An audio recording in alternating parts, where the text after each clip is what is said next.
And we're live. Morning thoughts, morning thoughts, morning thoughts. Shout out to the people going out to work this morning. Shout out to the people coming in from work this morning.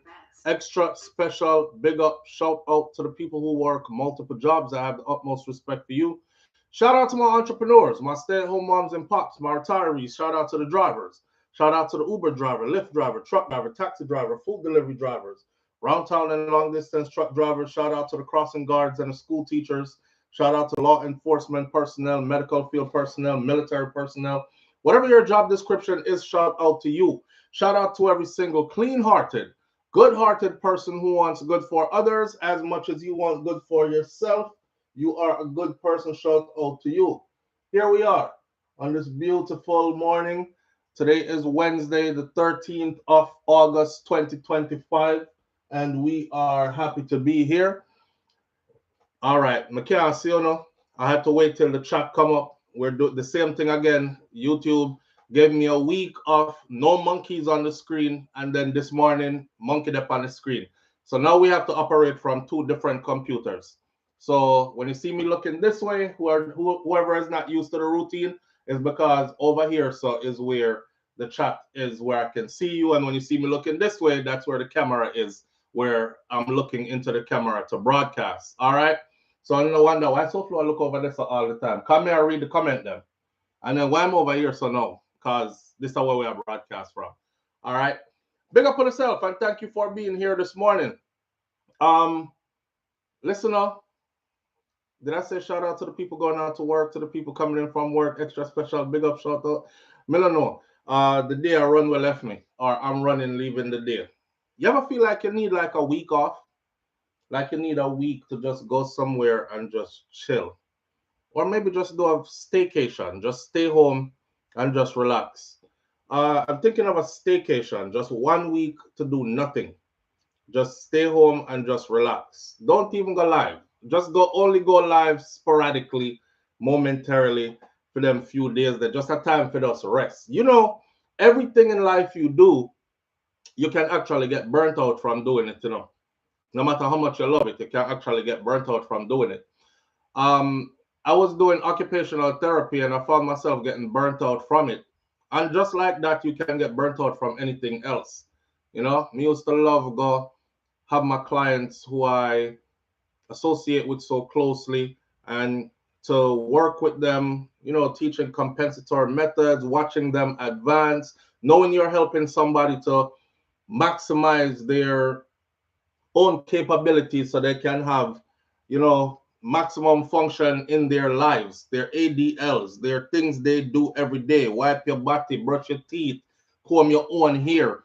There's a level of pride that's taken away from you, and dignity. Dignity is the word. There's a level of dignity that's taken away from you when you can no longer do these things for yourself, you know. So going through therapy with these people and watching them be able to like find some way to keep on doing these things for themselves. It's rewarding, but then me used to come home every day and the stories and the deaths and every day somebody else passed away in the facility, somebody you used to work with, and the stories, and it just weighed on you till you just start thinking about death constantly. Now, me always did I think about death constantly already anyway from past things that I've been through, but that was just another one of them. And I found myself being burnt out of that beautiful application, of that beautiful career field. Same thing, Yaso. Sometimes you feel like, oh, I just want to just lay down today, you know.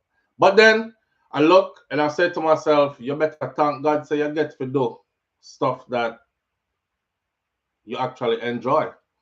And it allows you to be able to be flexible with your time and take care of your family and these things. Like Kai is going off to school in the morning. It's a lot of people who can't afford to do that. So them have to watch them picnic go off to school. I watch a lady put up a video, a young black sister put a video up yesterday. It was yesterday or the day before yesterday. She was just crying in her car. She like heavy crying. Y'all might have seen the video. And she was like, I'm breaking down, man, but I'm trying to hold it together. I just dropped my baby off to care so I can go to work. And the baby is must say 3 months old or 4 months old. And the people who took the baby was saying damn, she is so small. And she was like, that made me cry even more because I'm like, oh God, I got to drop her off to people who are virtually strangers just so I can go to work, you know?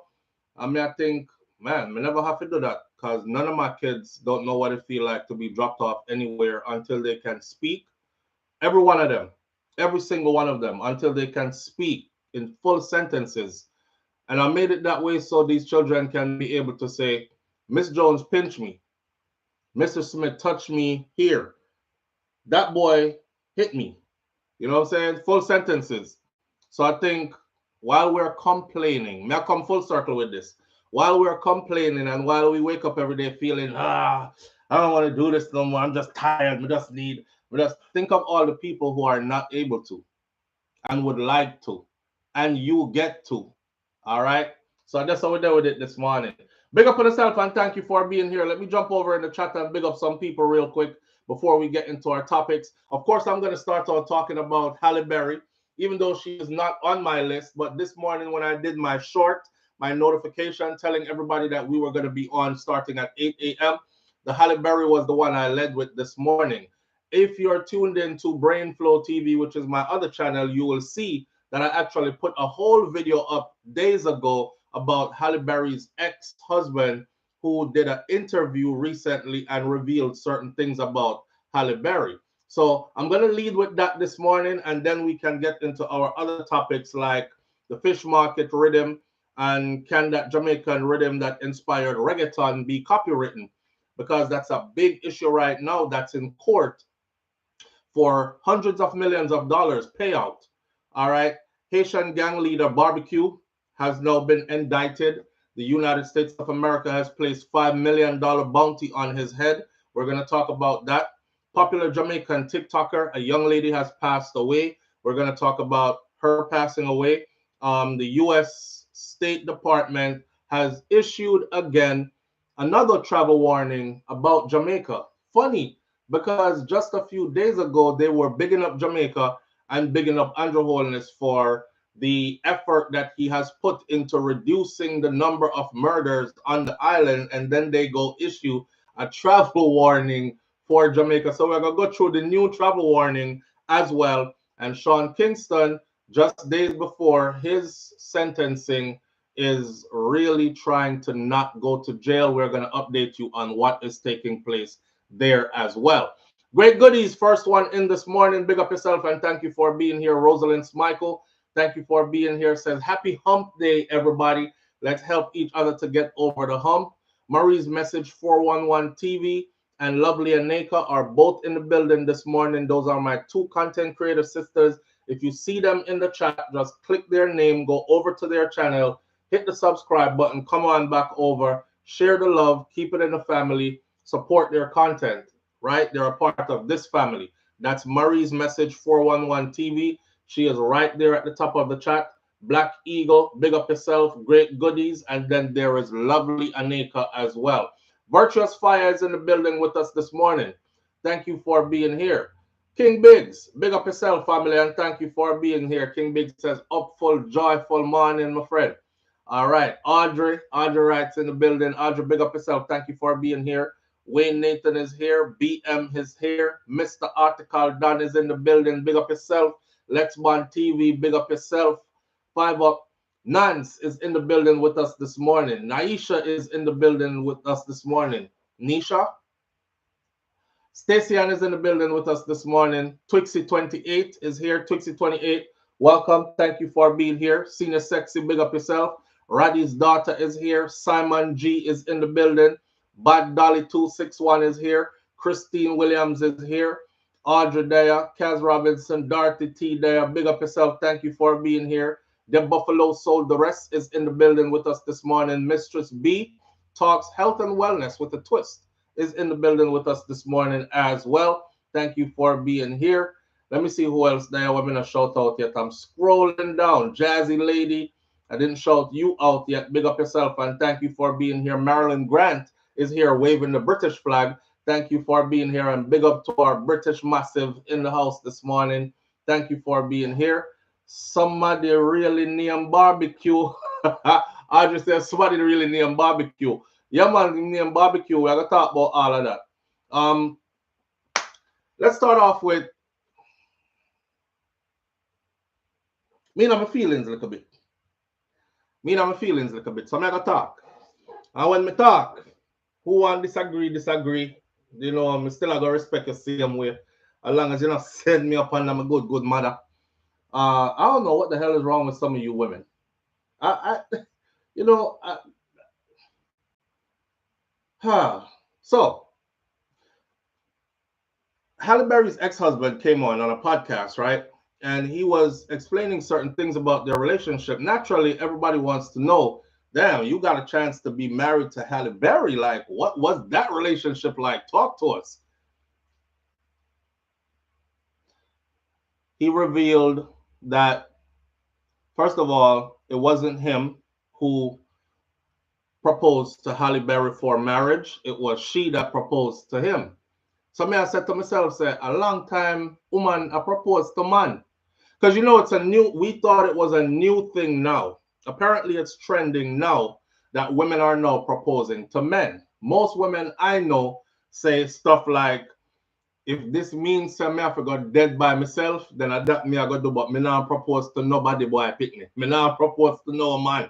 If the man want you, and we married you or ask you if you married him. Me now propose to no man as a woman. That's what most women say. But probably behind the quiet, them still a propose to a man somewhere, right? Now, if you grew up in the time that I grew up in, you know Halle Berry was the shite. Halle Berry was like everything. I mean, everybody did I look on Halle Berry like she's sexy, black man, white man, black boy, picnic, white picnic, everybody. You know, she was hot back then. Kind of fizzle out now. Still a good looking older woman, but the hotness what she did have back then, no one would have thought that she was somebody chasing a man and proposing to a man for marriage. You would think there were men crawling on the floor to be with her, ready to lick the ground she walked on to be with her. Wasn't so. He revealed that Halle Berry proposed to him. He also revealed that he didn't really want to marry her, but the way how she proposed, he didn't want to embarrass her either. So him say yes, right? He talked about how their relationship wasn't the best because she wasn't motherly. Now, this is super important, right? She wasn't motherly, he said. So they asked him, like, what do you mean she wasn't motherly? He was like, she didn't cook, she didn't clean. So basically, what I gathered from that was all of the house chores that you would expect your wife to do. Now, before I go hanging on herself early in the morning, I'm not saying all the house chores should be done by her and her only. I'm just saying, when a traditional man who wants a wife, and there are certain qualities you look for in your wife, right? You have to know so she can cook some food for you and the picnic them, cause on a plan for have picnic. You have to know so she can keep a clean house. You have to know so she can do some laundry and keep the clothes them clean and organize the closet to keep the towel them and all these things in a bathing rag and them kind of something there. He said Halle Berry did none of these things. She ain't doing no laundry, she ain't washing, cooking, cleaning, nothing. And he thought to himself, he was like, if this is who I want to raise a family, he said. He said he's from the Midwest. So his mom is super traditional. And he was like, if this is who I want to raise a child with, it's not going to work because she don't want to do any of those things. She wasn't interested in doing any of those things or even learning to do any of those things. I see a ton of women in the comment section, Ninja, please. She's Halle Berry. You cook, you clean, you do the dishes. And it was hard to find one woman that said, well, she shouldn't have been trying to get married then and raise a family then if she didn't plan to cook and clean and do dishes or anything like that, wash clothes or nothing. She don't want to do nothing wifely, traditionally, homely. See? So he said that was one of the biggest drawbacks for him, investing in the relationship deeply. And Then they started having problems after that. So you could imagine a man ain't gonna invest anymore emotionally into the relationship and any other kind of allies because you already could see that this ain't where it's gonna go for me, right? Now I thought to myself, hold on. Live on the air with SouFLo. Good morning. Hey, good morning, SouFLo. Morning, family. How you doing? I'm good. Talk to enough. I'm more of the old-fashioned, traditional, being able to cook and clean and those things. You yourself.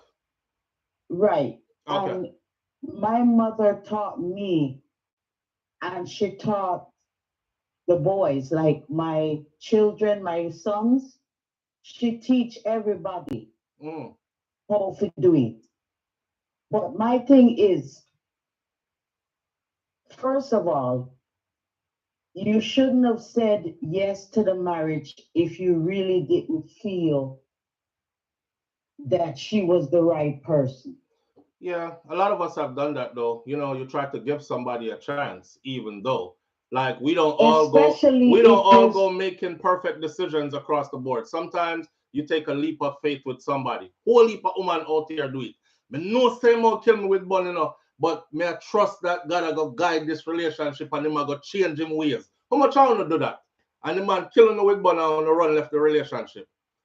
So you take a chance, you take a leap of faith. Maybe down the road she'll change. Maybe she well, will develop ways that, you know what I mean, you love somebody so much that you are willing to give them the benefit of the doubt and invest in them regardless. So it shouldn't have is in hindsight. But yeah, me get what you say. I know the baseball player. Hmm. He used to play for Cleveland. He played for quite a few different teams too, but yeah. Yeah. He used to back when he was with her. Hmm. But my thing is she have money, he have money.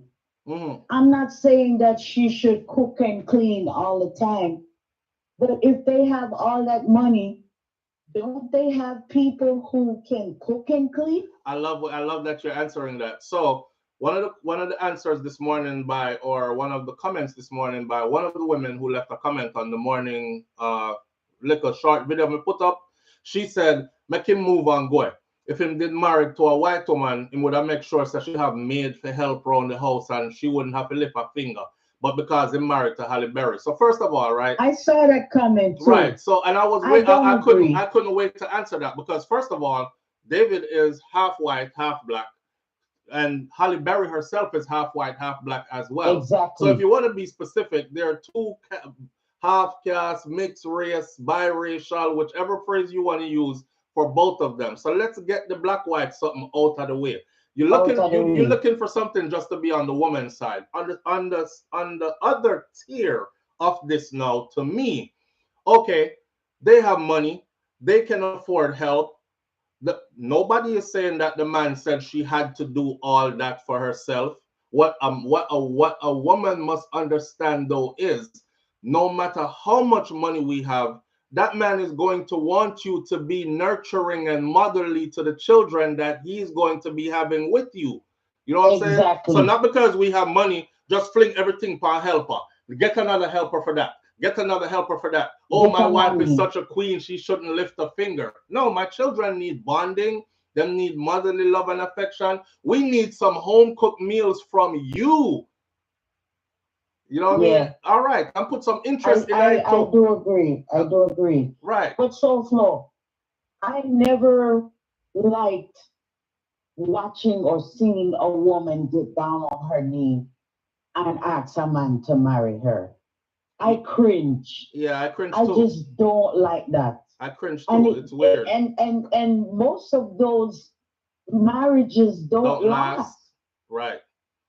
They because hold on. the man has to choose. They don't last because that man said yes. Because when you get down on your knee as a woman, you're pressuring that man to not embarrass you and to force his hand to say yes. So he's gonna say, Especially if she do it in front of his friends and everybody else. right, right. So he's gonna say yes in the moment, but in his heart, he knows that if he was ready for marriage with you, you wouldn't have had to ask him that. He would have been crawling on his belly to ask you to marry him.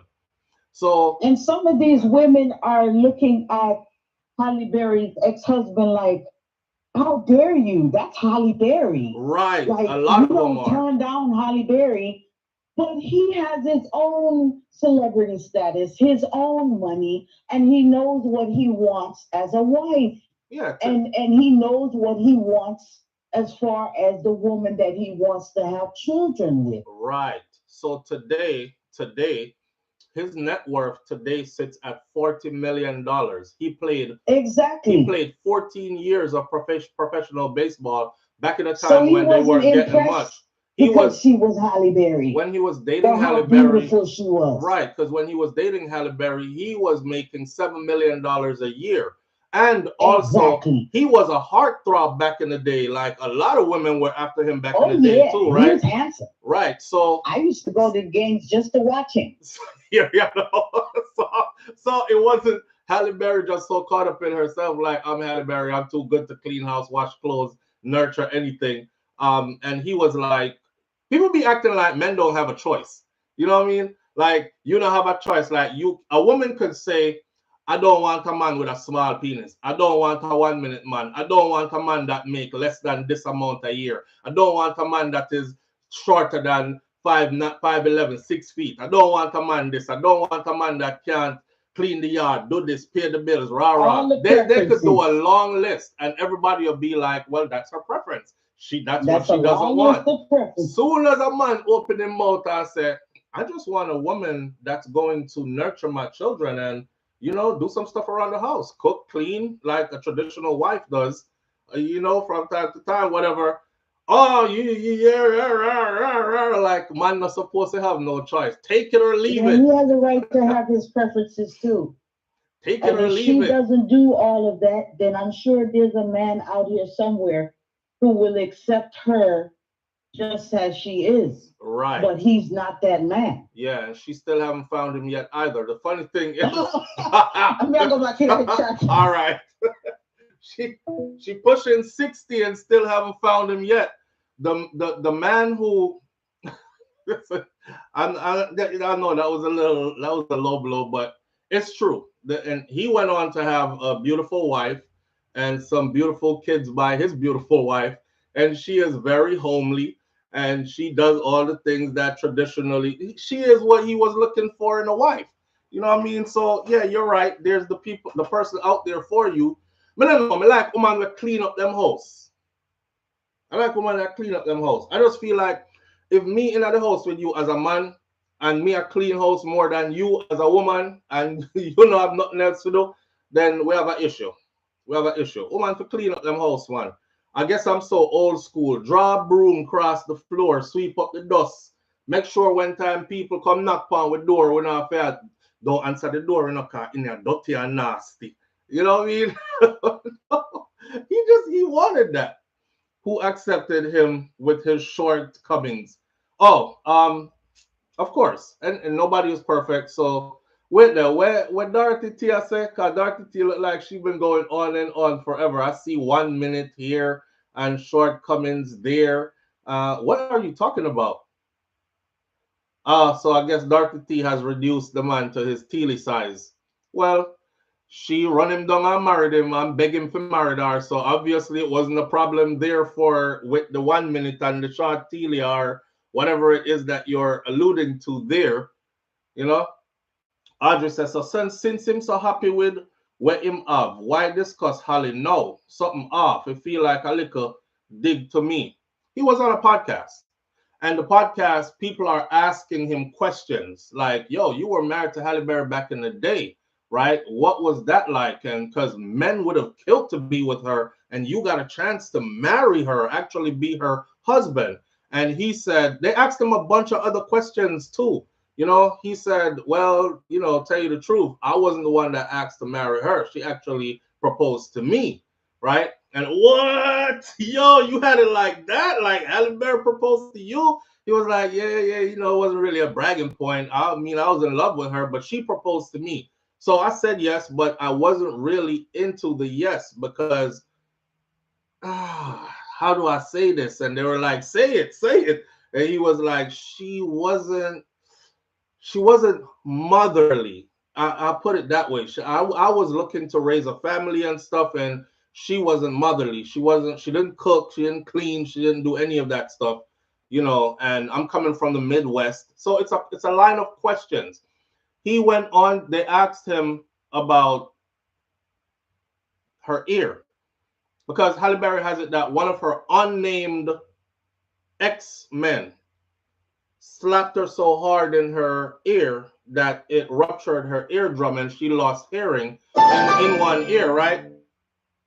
So he said that for years, everywhere he went, people would think it was him that did it. Live on the air with SouFLo. Good morning. Morning, my boss. Morning, King. What go on? Just a tune in, you know. Seeing. Yo, you know what them say? Most time one listen just to respond. Yeah. You see me? Yeah, them have one ready for you already. Logics. Them answer with emotions, you see me? Yeah. Because most you of sure them. know say Some of them. They would have still criticized the man if it was Halle Berry who left the man. Yeah. You see me? Yeah. Him couldn't win. Him couldn't win in the woman world anyway because couldn't win. No matter when they do, him couldn't win. Them say accountability is a woman kryptonite, brother. Yeah. Him couldn't win because if she was the one who left him, they would hear say, oh, she must have had a reason. You know, she not gonna left a man like that for no reason. Them even not gonna crucify him because him get asked the question and him answer them. Exactly. Remember, you know, woman always go on social media and air out them ex, you know.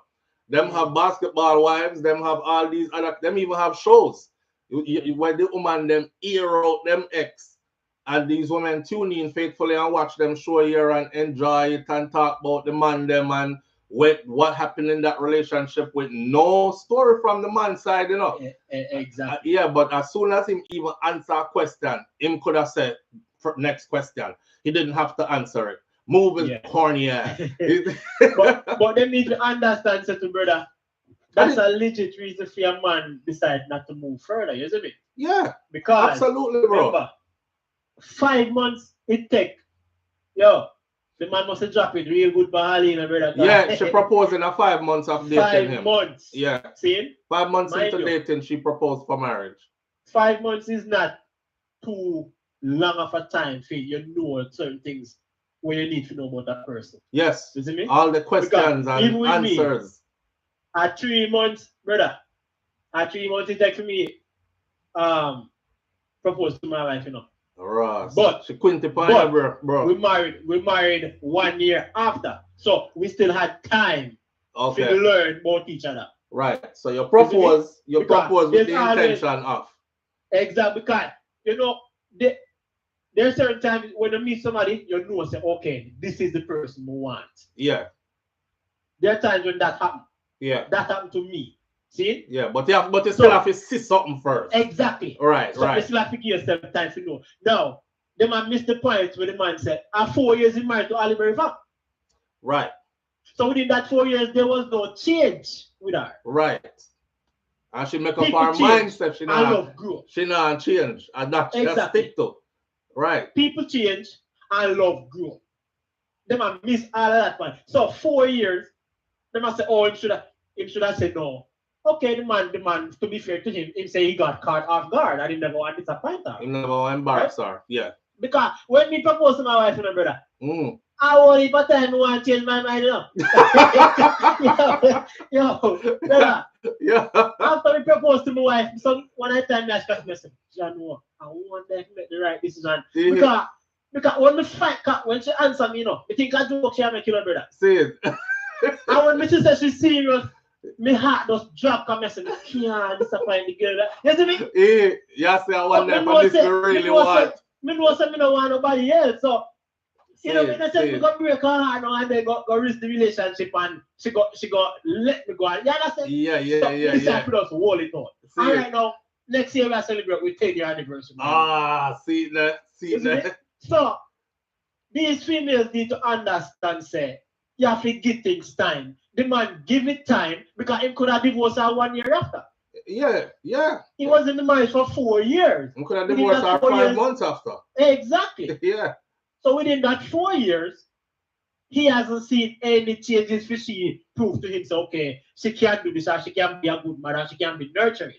That's what he was looking for. Yeah. That's the only thing that was lacking to him. Yeah. You understand what I'm saying?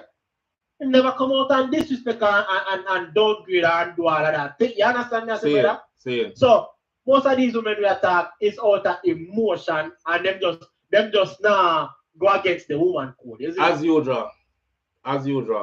Yeah, man. But before we go, off topic. That brother there, that Jamaican brother there, where they catch him in, him cooking up. The police. Him cook. Because based on the facts, when me hear you, brother, it's an stolen identity thing. Boy, say we have to go keep on watching the story up to see what unfolds. Because there's no way it can come in 2023 and then the police have records, have driving records for him for years. Ain't no way.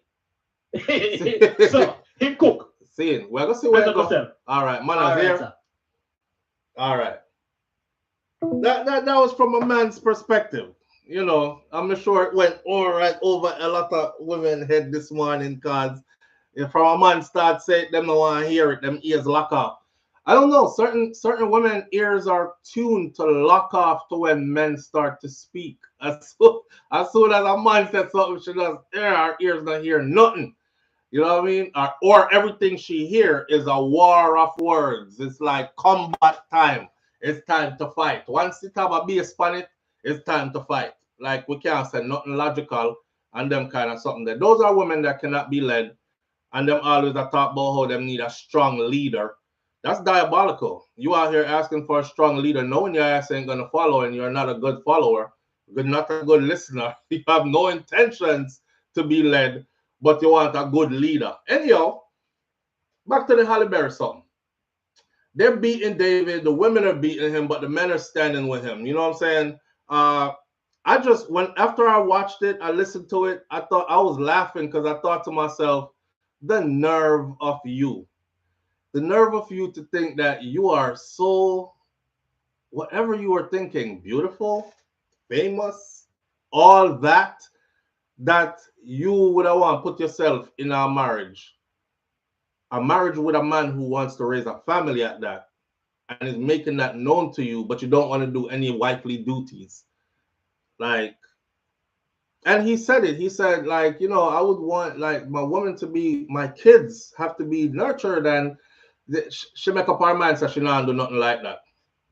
Me hear, you know, and me listen. Me just think him never did have a talk so about her. Boy, Audrey, here's the thing. You see, a film reality too, you know. So you can't tell somebody enough to talk about them own reality. You know? Remember one time me and Shakira they argue, seen? And the argument give me 1 second, me have to get this out. The argument get out of control to where she gonna make video for social media, me gonna make video for social media. You see, woman them, hear the woman them now.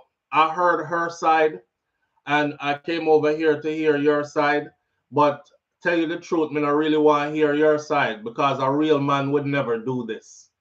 A real man wouldn't even respond by making a response video. He would go behind the scenes and fix his relationship. None of them now tell she said, take this down. This not look good. Go talk to your husband. Fix on the stuff behind the scenes. Nobody out here on social media don't really care about her. Them are going to use her for entertainment. Tell her some real stuff. Them are egg her on to make more video and more video. You know what I say? But when anytime me answer now is, just remember, I remember them saying, just remember that this is the mother of your children, and you don't drag her on video in front of anybody, because the videos them are going to stay out here. So me I said to myself, so me I know the father of the children them, and she are going to drag me on video and enjoy that. But it was always the women that did that, right? They always find an excuse for like side with the woman, and the man shouldn't say this, and him shouldn't do that. And if we just turn a blind eye, and if we just get deaf, and we mustn't express ourselves, we mustn't say our side of things or nothing like that. It was his reality too. He was with a woman who thought she was too good to cook and to clean and to all that, while the world was thinking she was the shite, and then would have drink her bath water and lick out her cuckoo hole, right? So years later, he's asked about that. Him can chat about it a film life too. A film life too. I know she wanted to live it. You know, to the part where they said, David said he used to go up and when it was his turn to bat the ball, when somebody had to pitch him the ball, because Major League Baseball in play, and would I hear people in the audience say, "Hey, David, hit the ball like how you hit Halle, you bitch, or you punk. Hit the ball like how you hit Halle." And he was like, "Hit the ball like how I hit Halle? What the hell? Yeah, you hit her and you ruptured her eardrum. Why don't you fight a man?" And he said for years, he just let it go because Halle never said to anybody which one of her men that she has been past did it. She never named who did it. So a lot of people assumed that it was him. So on that same podcast, he was clearing it up that I wasn't that guy. I wasn't the one that did that. I never laid hands on her. You know what I mean? So him have a right to clear up all that. Look how long him hold that. He could have been thinking about selfishly his image and everything. Hey, I'm making this clear from day one, from how many years ago. I'm not the guy that hit her and ruptured her eardrum. It was somebody else that she was with. Today, how old is Halle Berry today? You know, like I said, the beauty fades, okay? And money is just that, money. A lot of people have it, a lot of people don't. But the core essence of a person and the legacy you leave behind is going to be what stands out the most. So there goes Halle still. You know, she's still out here searching. The guy she is with now, he said he proposed to her. He proposed to her and she has not answered yet. It's still in the air. And you know, me said to myself, say, see, Halle Berry is 2 years away from being 60. 2 years away from being 60. Now, before even Halle Berry, I said this on this same platform, sit on the same blue chair. Yeah.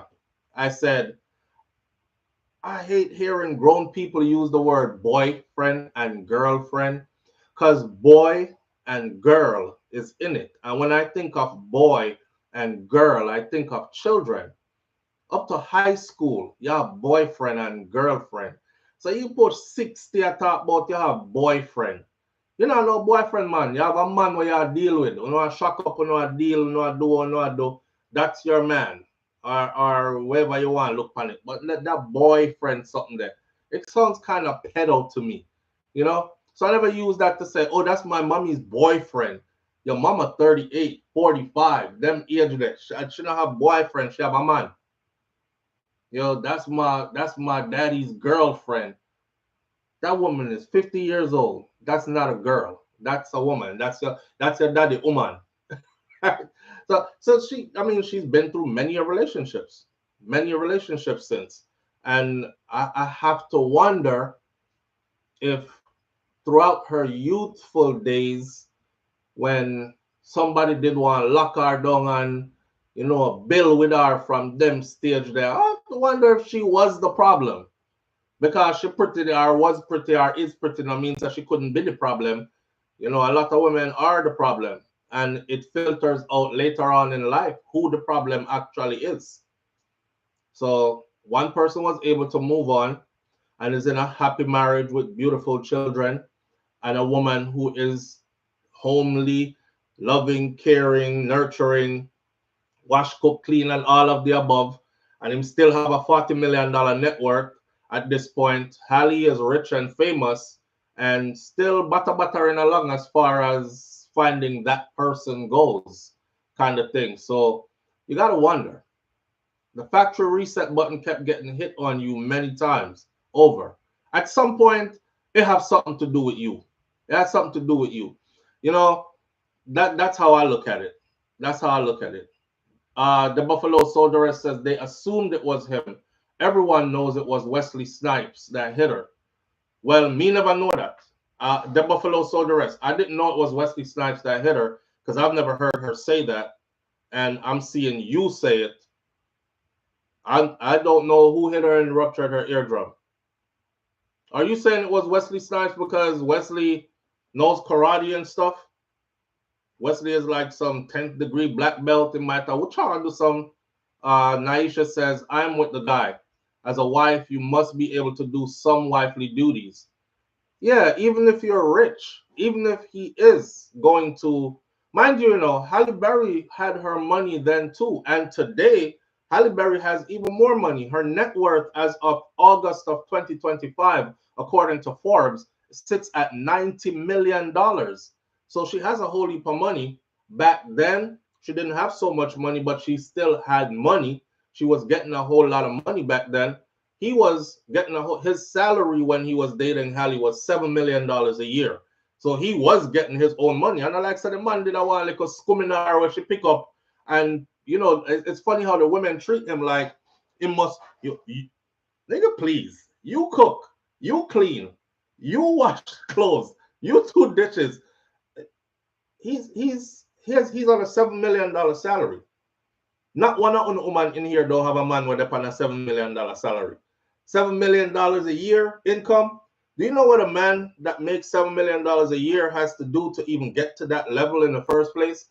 And then the demanding lifestyle he has in order to maintain $7 million a year salary or even elevate from that spot to even higher income. Man, that's somebody who is never going to be home, first of all. Unless it's like off season or off time or downtime.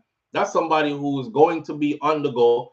He was an athlete. He was a top of the line athlete. That means a whole lot of training, a whole lot of traveling, a whole lot of, you know what I mean? The media press runs and all the other stuff. He had sponsorship deals back in the day. You have to be over here, so I shoot this commercial for Adidas or Nike or whoever the sponsor is. You got to be over here at this meeting. Then you have season start, and then you have preseason at the stadium, and then you have to go to practice every day. Then you got to be on TV for games. That the kind of man there. Y'all look for a man and tell them, boy, you don't wash, you don't cook, you don't clean, and you're not doing any of it. After you propose to the man for marriage, I think the realistic thing she should have done was say to herself, as much as I want to be married, I don't think that I should because I don't do wifely things. That's being honest with yourself. Live on the air with SouFLo. Good morning. Morning, Bridget. Morning, family. What going? Well, I think for that thing, I see. Yeah. There are certain things where money can't replace. That nurturing, yeah. Your wife cook good food for you and them things there. Helper can't replace that, brother. Helper can't replace that. Restaurant can't replace that. Money can't replace that. No. My wife said to me a while ago. My wife said maybe was this life, so I went by box. I was asked me, they said, well, come I want some curry chicken. Just they say curry chicken and something like that. If you go buy some restaurant food, come.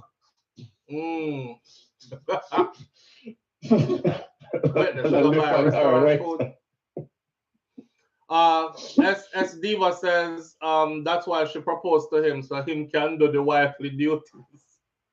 Because anytime a woman proposes to a man, that's what I think. I think she has taken the role of the man, and if for that relationship, he's forever going to be in the woman's position or the woman's spot. That's how me think. S Diva, you right. I didn't frig up by saying yes. He didn't know that she was putting him in that position. Boy, I proposed to you. You said yes. Go wash your dishes. And I want curry chicken for dinner today. Yeah. I want it like the Jamaicans cooking. So you better watch some YouTube videos and try to make it like I like it. Yeah, brother. Transfer big man things in. Yeah. Look how our grandparents and our mothers care for our father and grandfather. And then big money never did it. Yeah, that's all. Because just a woman knows, boy, she has performed her wifely duties. And I'm just saying, no matter money we have or you have, that little one-on-one thing there. No money can't cover it. You know, I'm going to say this. See, my grandmother, them was rooted in Christianity. And my grandmother believes if Jesus was not the center of a marriage, the marriage could not work and should not exist. So no matter what my grandfather did do, my grandmother, she wanted to be a Proverbs woman. You understand? So she was doing her duty to God by honoring her husband in the way how the Bible says she should honor her husband. And eventually he came right along with her. You know what I mean? Because the stories that when we hear about my grandfather, me I said, me don't know him like that. And everybody is like, yeah, you don't know him like that. But not that he was a terrorist one time, let me tell you. But it was Miss Ruby. It was Miss Ruby that keep on praying for her husband. You know what I'm saying? And see that they really were life partners. So them the kind of woman that barely exists no more, brother. Talk about grandmother. Them new woman here, I can tell you, say, your grandmother stayed because she didn't have a choice. She stayed because she was broke and he was paid for everything. She stayed because that was back in the day and women didn't get no. I lie though. It's a lie. Them didn't have choice. They were just different women. Of course, that's choice, brethren. Yeah, man. Because my wife, all right, you know, but sometimes me and them thing on my ears, you know, say, we're not going to dig up your grand neck, she can't beat for you. Your wife and Jamaican though. Yeah, man. Yeah. She said, why you not gonna dig up your granny make she can't do it for you? Yeah.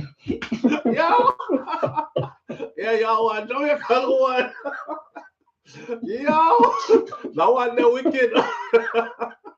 That one the wicked. You don't know if you do. Yeah, you have to go leave the house and go for a drive after that. Cause you don't want to mash up two rats something in the house, yeah. You're not gonna dig up your granny, make she can't do it for you. Every day I hear about your granny used to this and your granny used to that. You're not Miss Ruby, sir, or Mass Clevie, and I'm not Miss Ruby. Yo. You're just a flow. It's one day one, so tell me they are Jamaica, you know? So my grandmother used to make soursop juice with milk and the strawberry syrup and thing, you know? Yes. Yeah, so my wife come and make it say she eat healthy and thing and make soursop juice with lemon and thing. I saw my granny used to make it, man. I saw the Rasta them make it to the soursop juice with lemon. Yeah. So my wife said, we don't go for the yard, we dig up the granny. But I love still, you know. I love still. Yeah, we hold that. Yo. But seriously, thing, you know. You remember this girl, what's her name again? This actress. What's her name? I think Jennifer Aniston, she name, no? What do you mark to Brad Pitt? Yeah, the same thing when I said back, Angelina, what she name was a homemaker. Yeah. Jennifer Aniston will just care about her shape and her prettiness and everything there. And she was a man, because the man want good food. But Angelina lose him too. Life is life in here. Life is well, life. I just keep it simple here, so I enjoy it. All right, sir. Same, sir. All right, my brother. All right, Virgin. Manners. Good day, family. All right, you too. Manners and respect. All right, sir. You listen. Why you not gonna dig up your granny make she can't do it for you? Those are fighting words. Those are fighting words. A beer and them here you go hear after that. You see this right, sir? A beer and this you go hear after. Oh, you a bumbuckler talk about go dig up granny. Egg, yeah. Nothing good can come out of that. Once you hear that, exit stage left, find the closest exit for your house and go on a long drive. Talk to the Lord. Yeah, God, please give me the strength to go through this. Me know say this is who you put in my life, and me know say I'm supposed to be patient, and yeah, you have to go talk to God about that one day. Dorothy T said I love to cook. Well on there. Well, go in the comment section. I have to pay attention. Let me back up some of these comments. SouFlo, when you think about it, she has been through up snowflake-ish because the only one to uphold her was her snowflake. Think about it. No, cause David's mom is white. and she's a white woman, and she's very homely. She cook and clean and patch up clothes and sew curtain tail and all the above. So it don't have nothing to do with no snowflakish, nothing. It just has to do with how she was. And another thing is, people will change for you if you are actually who they actually really want to be with. If somebody now go change certain things for you, like Mr. Woman, try. Can you cook? Because I love a home cooked meal. And you will hear a woman say something to you like, nah, I don't cook nothing. I can't even boil water. But I'll try. Can you cook? And you can say to her, say, I could cook real good. I was taught how to cook growing up. So I'm going to teach you how to cook some of the stuff that I like. And she's like, yeah, I can't wait to learn. If you know have that the enthusiasm there from a woman, then left her alone, right? Which part she there? You see, if she gonna tell you about you like cooking, so you cook all the time then. How about me like cooking and you love me so much that you are gonna learn how to cook because this is what the man where you want in your life love. That is love. You see, I tell people all the time, man, love is so compromising that most people shouldn't even be in a relationship, because people go in a relationship selfishly, right? You think about how much you can get out of it. You think about the things that you like that will be fulfilled. You think about you, and you. But in reality, a relationship between man and woman is a relationship, especially if it's monogamous, is a relationship of service. It's a relationship of service, because you have to constantly think what your partner want, what them like, and do those things. There was an old couple who was, I know some of you might remember this video, they were 100 and something years each, and they have been married for almost 90 years. Like them get married young from way back in a probably horse and carriage days. And they asked the man, what do you do, or what have you done to keep her in your life for that long, your marriage alive for that long? And he said, find out everything that your partner likes and do them.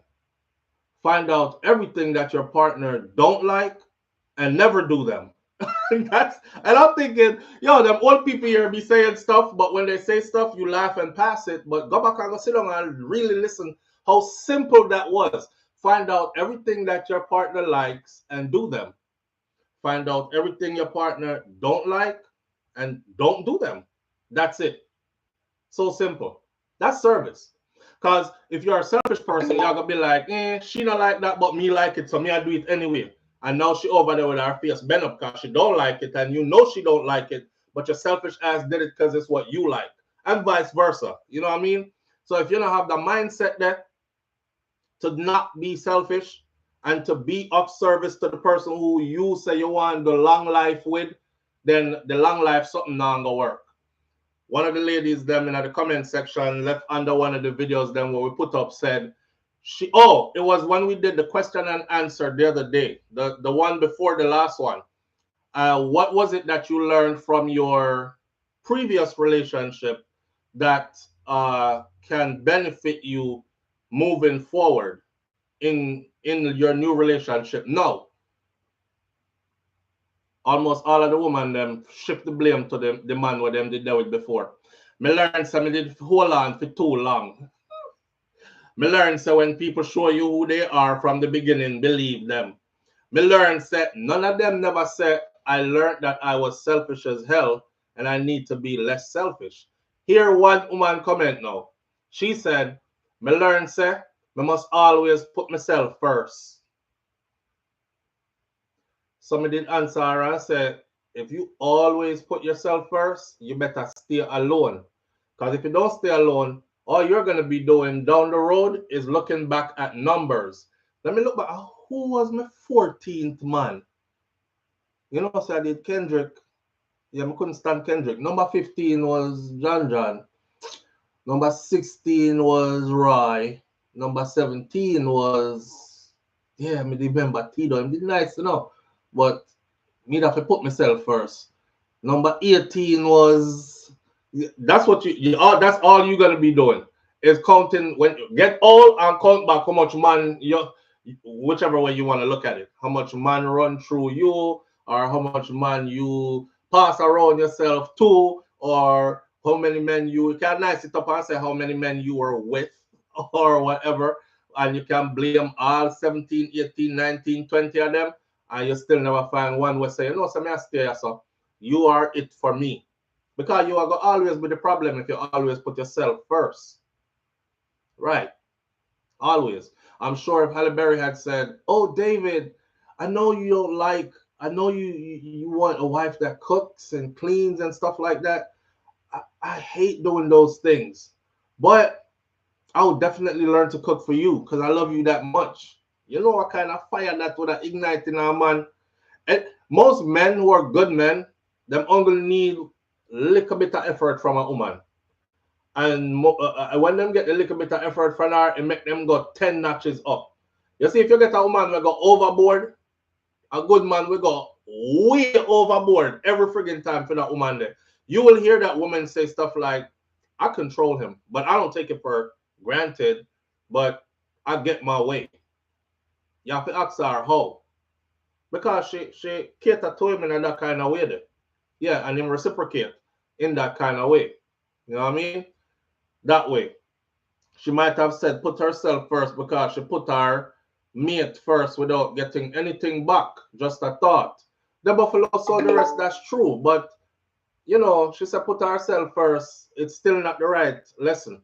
Because you're going forward with the wrong lesson, which means you're going to repeat everything that you've been repeating. Because I'm sure I know 1 man, 2 man, she did it already. A big woman. So, you know, you're just gonna be repeating. It comes up to a time where you literally in a life have to face yourself. When Bob Marley say you're running and you're running and you're running away, but you can't run away from yourself. Can't run away from yourself. True. You can't run, you can't blame everybody on earth. You can't blame the sun, the moon, and the stars. You know, you blame everybody in your 20s. You blame everybody in your 30s. You blame everything and everybody in your 40s. It was never you. It was him and her and them and that situation and this and timing wrong and this and that. You're gone in your 50s. At some point, life is going to make you hold yourself accountable. You have to go sit down and say, Amino is rotted me. That's when you meet. I love being alone. I'm happy being alone. I don't want to be with nobody because I don't have to answer to nobody when because nobody don't want you. That's why. And you know it too. Nobody don't want you. Them want you, but as soon as them see the real you, them cut from you. Not true? So at some point, man, if you plan to coexist, you're going to have to face it. No matter how pretty you are or were, no matter how much money you have accumulated and these things, here the harsh part. Me not gonna divide the part because the woman them not ready for this kind of conversation this morning. See? But an accountability person is a happy person, says Nance. Yes, because you can look for yourself and say, you know, somebody did wrong. I was damn wrong. But not only that, a person who can apologize when they're wrong is a beautiful person. Anytime you can apologize when you're wrong, it tells everybody else that you are a good person. This person has introspective kind of view. This person can look in at oneself from outside, can separate and say, I'm watching me do this and it frig up. That was not good. And then come and apologize and say, you know, so that's something that I want me do, or that thing that I said, or whatever, I was wrong. I shouldn't have done it, shouldn't have said it. I apologize. I'll do my best to make sure it never happens again. Them the kind of people, they are beautiful people. Those are beautiful people. You have some people who are ugly and rotted on the inside, but they're beautiful outside. Them never yet accountable for nothing. It's always somebody else and never them. Them blame everything and everybody under the sun except for themselves. If you're one of the people who you never heard yourself say out loud to others, I was wrong, I admit it, I shouldn't have done it, and I'll do my best to make sure it never happens again, you are probably one of them people that want me to talk right now. You know what I'm saying? It comes with growth, and many of us age, but we don't grow, says Nance. True. True. That's why you have big people out there who act like picnic. And I tell you a thing too, it don't have nothing really to do with age, you know. It don't really have to do with age. Because you have some younger people who are way more mature than some older people out here. They've grasped certain aspects of life, as in how to become a better person, how to be a beautiful person inside out. Younger people, some of them have grasped that already. And then you have some older souls out here who are older bodies out here who still haven't grasped it yet. Them still got through the rotations of life, year after year after year after year after year, decade after decade, still sticking to the same playbook. It wasn't me, it was him, it was him, it was him. Like if you pull up an ox, I have never met a woman, and woman, me not bash on her this morning, but I have never met a woman who looked at me and said, I lie, I want woman to meet to do that. One woman meet to do that. And she said there was a guy who she was madly in love with back in the day. He was madly in love with her, but she did just young and she wasn't ready. And to this day, she wished that she had stayed with him because, you know, nobody else ever loved her like that again. This is somebody who met the person, and this is somebody who's in my family, so I can't call no name, but this is somebody who met that person when I was a kid. And over the years, them even did get together for a while, them have picnic together, everything like that. And then, you know, because of how she was, that didn't work out and stuff. But as a big woman, she can say, no man has ever loved me and cared about me genuinely the way that he did.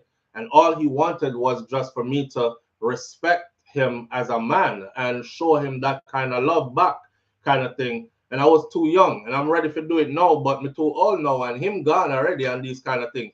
That's the only one. I've never met a woman who say, yeah, my last relationship ended because I fucked it up. Y'all pardon my language, because yeah, my last relationship ended because I messed it up. What did you do?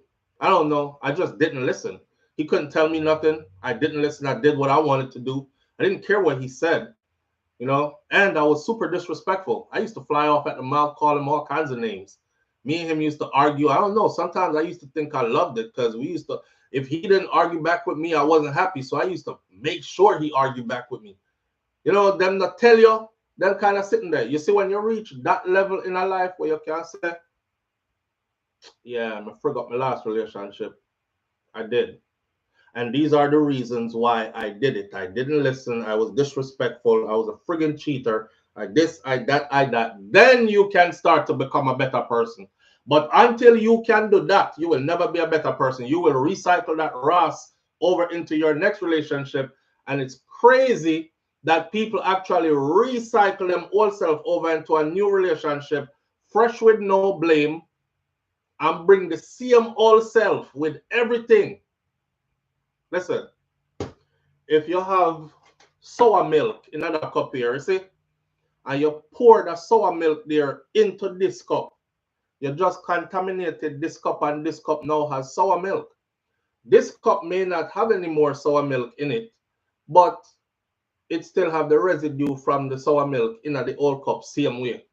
If you run and pour this now out of this cup, you're back in our next cup, sour milk, it's still in another cup here.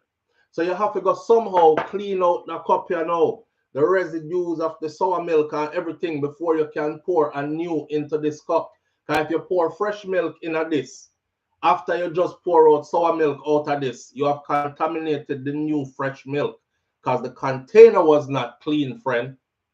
So you have to purify oneself first, and that comes by, I don't know, ritual and burn no candles and spread out your crutches over some hot water where you steam with lime and bush, boil up in it, and it go up in your hoo-ha, so steam out the kitty. I don't know none of that. I go do it. And this is how I got rid of him. And I say you get rid of him. If him DNA from last man and the man before, it in you already. Steam out your coochie now gonna make you go away. You have to go literally look by yourself and say, accountability. What about me that made? You played a part. No matter how insignificant or tiny your part was.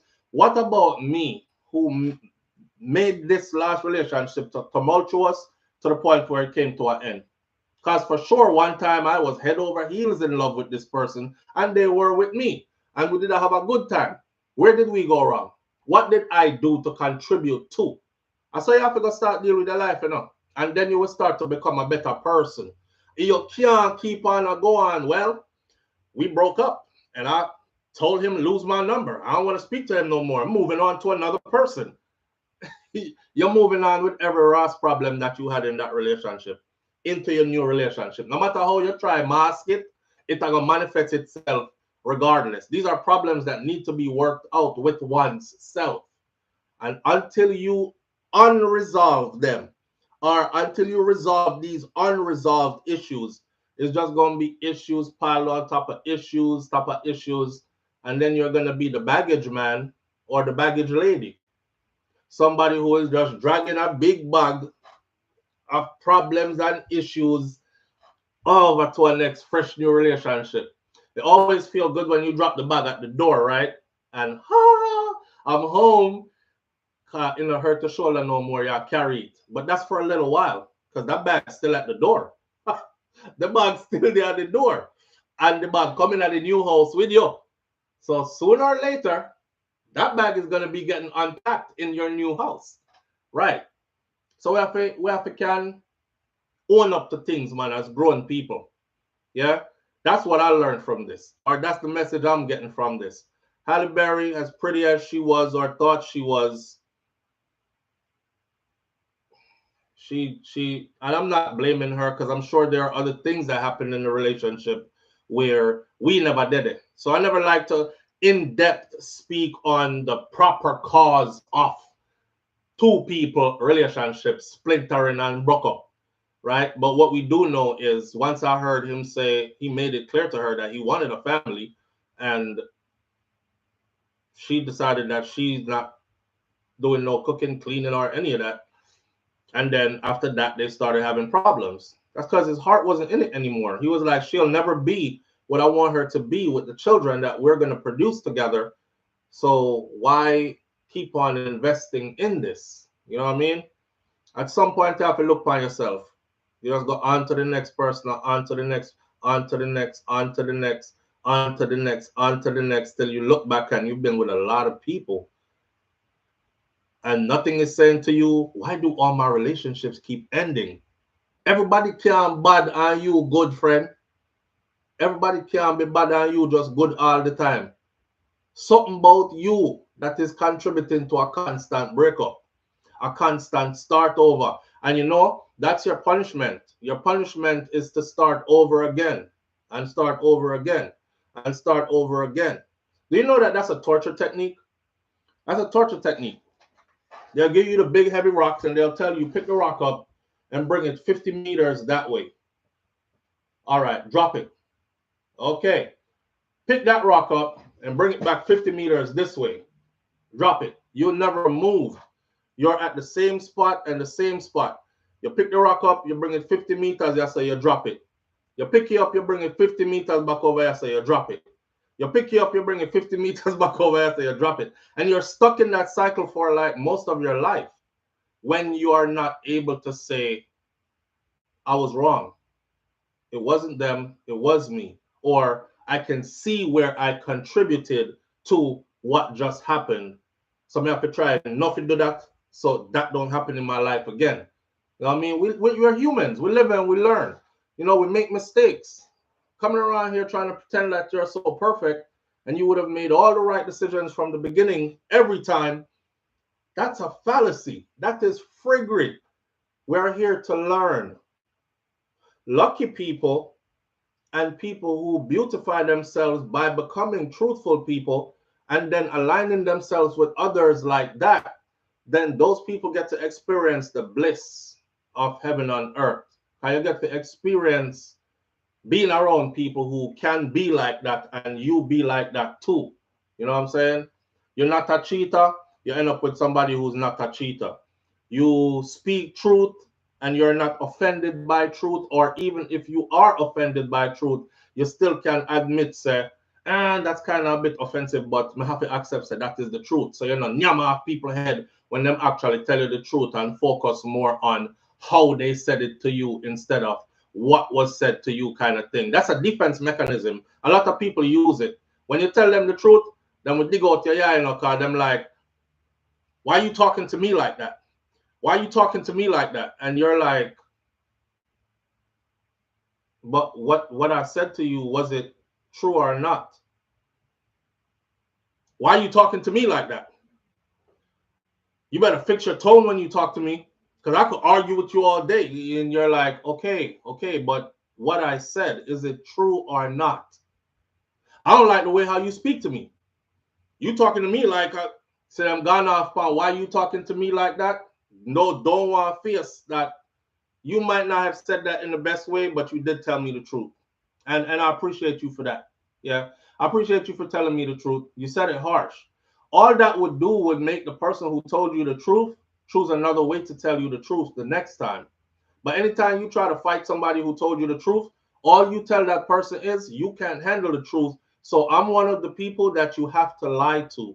You either have to lie to me, or you have to hold stuff back from me, or you have to build a certain kind of version of yourself to fit my reality of who I want you to be around me kind of person. If I that you do, especially if it's in your relationship, then it not gonna work. It not gonna work. King Big said, before we go bad, let us look at the parts that we played and can it be repaired? Yeah. So when time we ask people now about your last relationship, watch this. Let's do this morning again. 1,100 and something people in here. Only 300 and sitting thumbs up. It's okay. Me not gonna beg you for no thumbs up this morning. For the people them who remember to hit the thumbs up button, hit the thumbs up button. But me I gonna try an experiment right now. And I'm looking in the comment section. What was it from your last relationship? What's the biggest lesson learned from your last relationship? Me not talk about the one where you're in and now. Me I talk about the one where you did have before the one where you're in and now. So whether you're single now or you're in a relationship now, I want you to go back to the one you had before this one. What is your biggest lesson learned from your last relationship? What's your biggest lesson learned about yourself? Like as far as issues go and how you handle them and them kind of sitting there. Them line we are talking about. And don't be too vague, you know. Mr. Jerome said accountability. Where Audrey said, don't tell me I'm getting fat. Just say I'm getting a little bit plumper than usual. Nah, nice it up, Audrey. But what if him is a Jamaican? And him say, me love my fatty. Pipe on the body. Me love my fatty. Me love my fatty, you know, be a but I don't like you so fat. Fat can be a good thing. Jerome said accountability is important. That him learn. And I'm guessing that you didn't have much accountability, Jerome, and you are now, you we are talking about, you know, not your partner. I don't want to hear what them did do wrong, you know. I want to hear where your shortcoming was. Can I force on this morning to accept certain things about yourself and then elevate? All right? All right. So your accountability is important. So hopefully you are now growing into a person who is taking accountability more seriously. And Mel says, listening, especially when I'm angry. Stacey Ann says, say what I needed and wanted. Yeah, these are some important things. Listening, especially when I'm angry, because sometimes I get angry, I don't want to hear nothing. Your ears lock off. But you should be listening, right? And listening, especially when angry, say what I needed and wanted, instead of just assuming that this person should read the room and just know that that's what I need and I want. A lot of relationships fail on that. People are not mind reader. People are not mind reader. And if you're into a relationship where communication is healthy, you should have no problem saying, maybe she's missing the point, or maybe I'm missing the point. So let me be blunt and clear. Babe, this is what I require from you. This is what I need and want. If that's somebody who truly loves you, they would light up like a Christmas tree when them hear you get that clear with them. Because you cut out the, I wonder what to her. I wonder what she need. I wonder what she want. You know, you just went straight to it.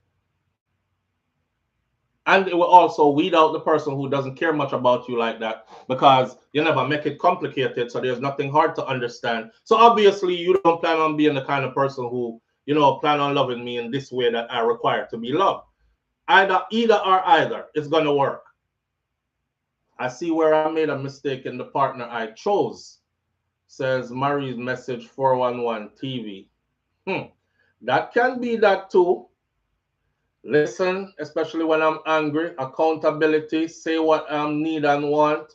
I see where I made a mistake in the partner I chose. Yes, sometimes we choose some frigid people, and we need to take accountability for that too. The person didn't become frigid person after they were frigid all along, and you knew it, and you just throw caution to the wind, which is what I was saying earlier. Right? Take time to listen, Dorothy T says. Jerome says, take that back. You don't have no rascal accountability, no, Jerome. But accountability is important. Okay, take that back. But there's no accountability. Fighting for something that wasn't there. King Biggs. Fighting for something that wasn't there. And that's not the other person's fault either. Because if the other person is showing you that nothing is here worth fighting for, you have to recognize and, you know, say, hey, it is what it is, as hard as this lesson is. Because people will take you for buto, you know. Yeah, man. Take time to know the person. That's a good one. That's a good one. Just like Halle Berry's relationship started this, right? With David. So the part where he said 5 months into dating, she proposed. That's obviously not long enough for all the conversations to be had, especially both of them being superstars in a whirlwind of Hollywood and running here and running there. And he's off on the road for a whole season of basketball, of baseball, traveling the country, every state in the country. And she's over here on a movie set. You know, they're the conversations of, how many children do you want, if you want children at all? What kind of mom do you see yourself being once you start having children? If we should get together right now, how soon would you want to get pregnant or start producing babies? You know, them the kind of conversation that, okay, are we going to have joint bank accounts, or are we keeping our own money because we both have millions? Or are we going to be buying properties together or apart? How do you see yourself in the next 20 years? All them kind of conversation there. Ain't enough time. You just cracking, the sex is good because everybody new and it's fresh and it's all emotional and you want some more, and next thing, can we just get married then? You know, can we get married so I can have this for the rest of my life? And you haven't said all the important things that need to be said. After you're gonna get married now, you talk about, damn, can you clean up the kitchen sometimes? And you hear for the first time, I don't wash dishes. I don't know why you're telling me about clean up kitchen. You better get a maid. And you're like, what? What? See, never automatically assume that you and somebody is on the same page. You have to have them kind of conversations there, right? Yeah, Marie's message 411 TV says, I see where I made a mistake in the partner I chose. Take time to listen, Dorothy T says. Jerome says, all right. King Big says, fighting for something that wasn't there. Miss Goldie Robinson says, take time to know the person. Sheldon Weldon says, I used to run from problems instead of facing it. Everybody have problems. Your relationship can last if you weather the storm that flew from it. Absolutely. Absolutely. You know, Sheldon Weldon, I often see couples that are together, right? And they're like, oh, we're celebrating our 50-year anniversary today. And you look past some of them and you're like, you both look like you're 50 years old. And they're like, no, I'm 74. And, you know, my wife is 72. And you're like, damn, when it looks so young and so good, 50 years of marriage. How did y'all do that? Every one of them will tell you this. It wasn't easy. And there were quite a few times, them never said one time enough. Them never said two enough. There were quite a few times where we definitely didn't think we were going to make it. Some of them, we had to separate. He was over here, I was over there. This, that, and the other, right? So, yeah, if you weather the storm, you will end up being one of those. But you have to have somebody will weather the storm with you, which back to what King Big said, it's important to know what you're fighting for and don't be over there fighting for something that is not there. If you have somebody, though, who says, you my person, I don't give a damn, come hell or high water, I have no plan B. You are it for me. And you make up your mind, said that's the person for you too, come hell or high water, nothing can break that. Y'all are going to weather the storm. And if you weather that storm, you will be one of those beautiful couples down the road who can look back and say, damn, it's been 10 years, you know. I wonder if we can do our next 10. Watch time go by fast. Life is short, man. I don't know if y'all realize how short life is. Life is short. It look like it's long enough, but the journey is short enough. Boom, 20 years come around enough. Before you know it, you're looking at your partner like, damn, we're 20 years in. Jeez, do you remember when we first met? This is how the beautiful, I want that kind of love exists between people. And we see it and we want it until we find out how they got it. Then we're like, if that was me, I would have left. What? He did what? Oh, no. Nope. If that was me, I would have left. Well, that was year 4. 50 years in, she tells you something from year 4. And for you, that was a deal breaker. Oh, hell no, I would have been left. And she like, we 50 years in though. Yeah, and we committed to each other, love each other so much. I think if anything should happen to him today, I would have to go to, vice versa, XYZ. You're not going to experience that unless you actually put in the work. You have to go put in the work. Yeah. So that run from your problems versus facing them. Nan says, I was angry and stubborn. I was angry and stubborn. I was too kind and forgiving, says Karen Notice. I'm sure it was more than that. I don't want to hear about your good attributes. I don't want to hear about your good attributes. I was angry, stubborn, and combative, and I needed to heal from past trauma. That right there is deep, Nance. Angry, stubborn, and combative, and needed to heal from past traumas. That's deep. That's deep.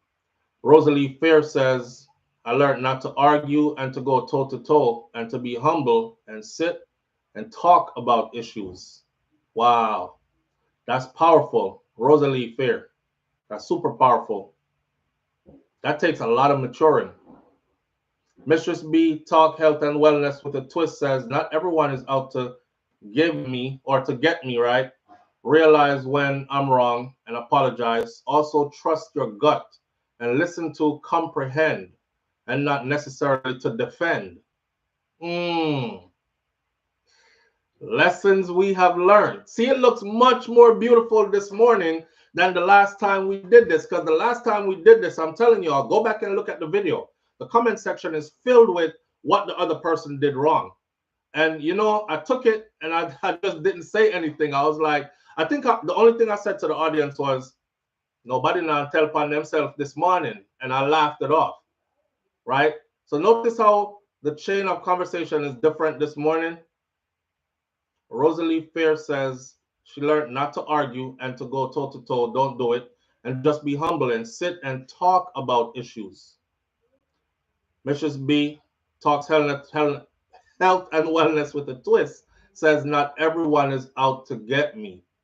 Realize when I'm wrong, apologize, and also trust your gut and listen to comprehend and never necessarily to defend. King Biggs says, because me like relationship when we both doing friggery, me fight for a relationship that was done long time. Because me like relationship when we both doing friggery, that's not a good thing though. That's not one good thing. So you like the bun for bun and fling sitting on bust my head and me fling sitting on bust back for your head too, and you call me thinking boy and me say move and go dirty girl. You like them kind of one there. That can work out good. You have a whole heap of fixing up yourself to do, bro. just left it alone.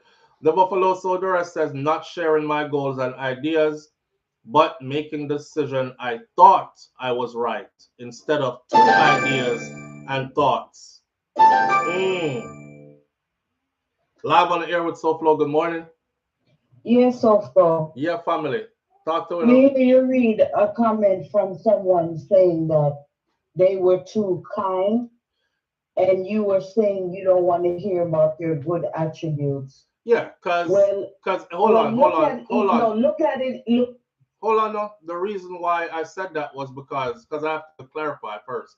The reason why I said that was because it's too easy to say I was too kind and too forgiving, and that's a good attribute for you, but it don't make you open and vulnerable and have to face the dirt that you actually heaped into that relationship. I disagree. That's why I'm calling. All right. I disagree. All right. Tell me now. What you have empaths who are toxic. It's called toxic empathy. When you go overboard to do so much for a person that you enable them, and that become a problem for you. Yeah, isn't it? Okay. So in a way, the goodness that the person is doing can become toxic because the way they're doing it. Yeah, you're there foreign too long, my friend. You can never. For me, my opinion is you're there foreign too long, cause that's not in our culture. Let me tell you something, right? Yes, it is. There could never. Yes, you can never be. People take advantage of people kindness all the time. Yes, they do, and I agree with that. People seek out people who are empaths, who don't say no to anything, who are yes people, who just give. So you're telling take. But you're telling a good person that they were wrong or bad for being good. Yes, because I went through the same thing. That could never be. I'm an empath, but you have to know how to give out your kindness. That could never be. You have to know who to give it to and how to give it. You can't just give it frivolously to certain people because they will take advantage of it and it becomes toxic. Let me tell you something. Humans are so deceptive, right? And that's why a lot of people get caught up in relationships they had no intentions of being in. Because humans are so deceptive that when somebody wants something from you, they can become the exact person who you dreamt of. So how the hell are you going to know who not to give that to? I'm not saying that you know who not to give it to. But this is why someone who is good can never be wrong being good. There's some. All I'm saying is there's something called empathy, and it's toxic empathy, where the person don't know how to monitor their kindness, and they might be giving it to the wrong person. Yeah, and they drain themselves and deplete themselves because that's what the person does. They end up draining them and sucking them because they see that person is a kind person. Yeah, I'm not going to go with that label right there. So there are relationships like that. And there are people in relationships like that who give and are too kind. Right. A one-sided relationship. There's no reciprocation. Exactly. Yeah, but the person who was given is not wrong. I get you. All right. I'm going back in the chat. All right. That's Marie's message 411 TV. If Marie pick up these topics on her channel, it will be a good place to hear her discuss from her angle. But for me, that can never go so. Nothing can go so. I know everything out there may take up. You know what I mean? And there are certain cultures who, if you stay in a people's house too long and start take on for them mannerisms and for them isms and schisms, and they have a phrase and a name and a label for everything, right? For me, it's just basic, plain and simple. You can never be wrong being loving and kind and forgiving and good. You can never be. You know, Safi, probably reserve yourself more, pray for some more discernment, practice more discernment so you can be able to read people better and all these other things, but you were never wrong and you can never be wrong. You know what I mean? So again, back to what she was saying here in the comment where she said, I was too forgiving and too loving or whatever. You could have never been too forgiving and too loving. It requires that of you in order to have a relationship that goes a distance. Maybe your mistake was not being able to recognize what your partner was. Because them did show you who them was all along and you never, you wasn't picking up. Live on the air with so yeah, said the right thing. Then show you. You see, there is no such thing as being too good. Right. If you're a good person, you're just a good person. And Right. that's who you are. You can't change who you be. Right. You understand what I say? That's my thing. We say all of this, we say this. If you go in a relationship and you go to tell yourself, say, you're too good. You see why I do, why not? So you see why I do, why you know with, why you're supposed to walk away from a long time. But because you say you're a good person, you stick around and the hurt get more and more. So then take a fingernail, then take a fingertip, then take a whole finger, then take a whole hand, and you know because they're a good person. Yeah. And that's a fault. That's one of the fault of a good person, yeah. So that's a fault of a good person. Right. But you know, and see what I want. It's just sometimes you love the person, you just start up in that moment and say, I don't start. You know, certain things they get real detrimental, sometimes physical. They don't walk away. Right. You see me? So true. Most that's that. I go back in our chat. All right, brother. That's what I want to share that. True. Manners and respect. Yeah, because that often happens to good people. Good people want to know that when this relationship break apart, nobody is going to be able to say it's me. Nobody is going to be able to say I used you, I left any bad karma, any bad energy, me butter you up in a life or anything. I gave you every opportunity. I gave you every chance. Then that person end up looking in the end like that's somebody who was used. Because everybody else outside is going to be like, then how come you never see that all along? Because the whole of we did see it. I don't say the person never see it.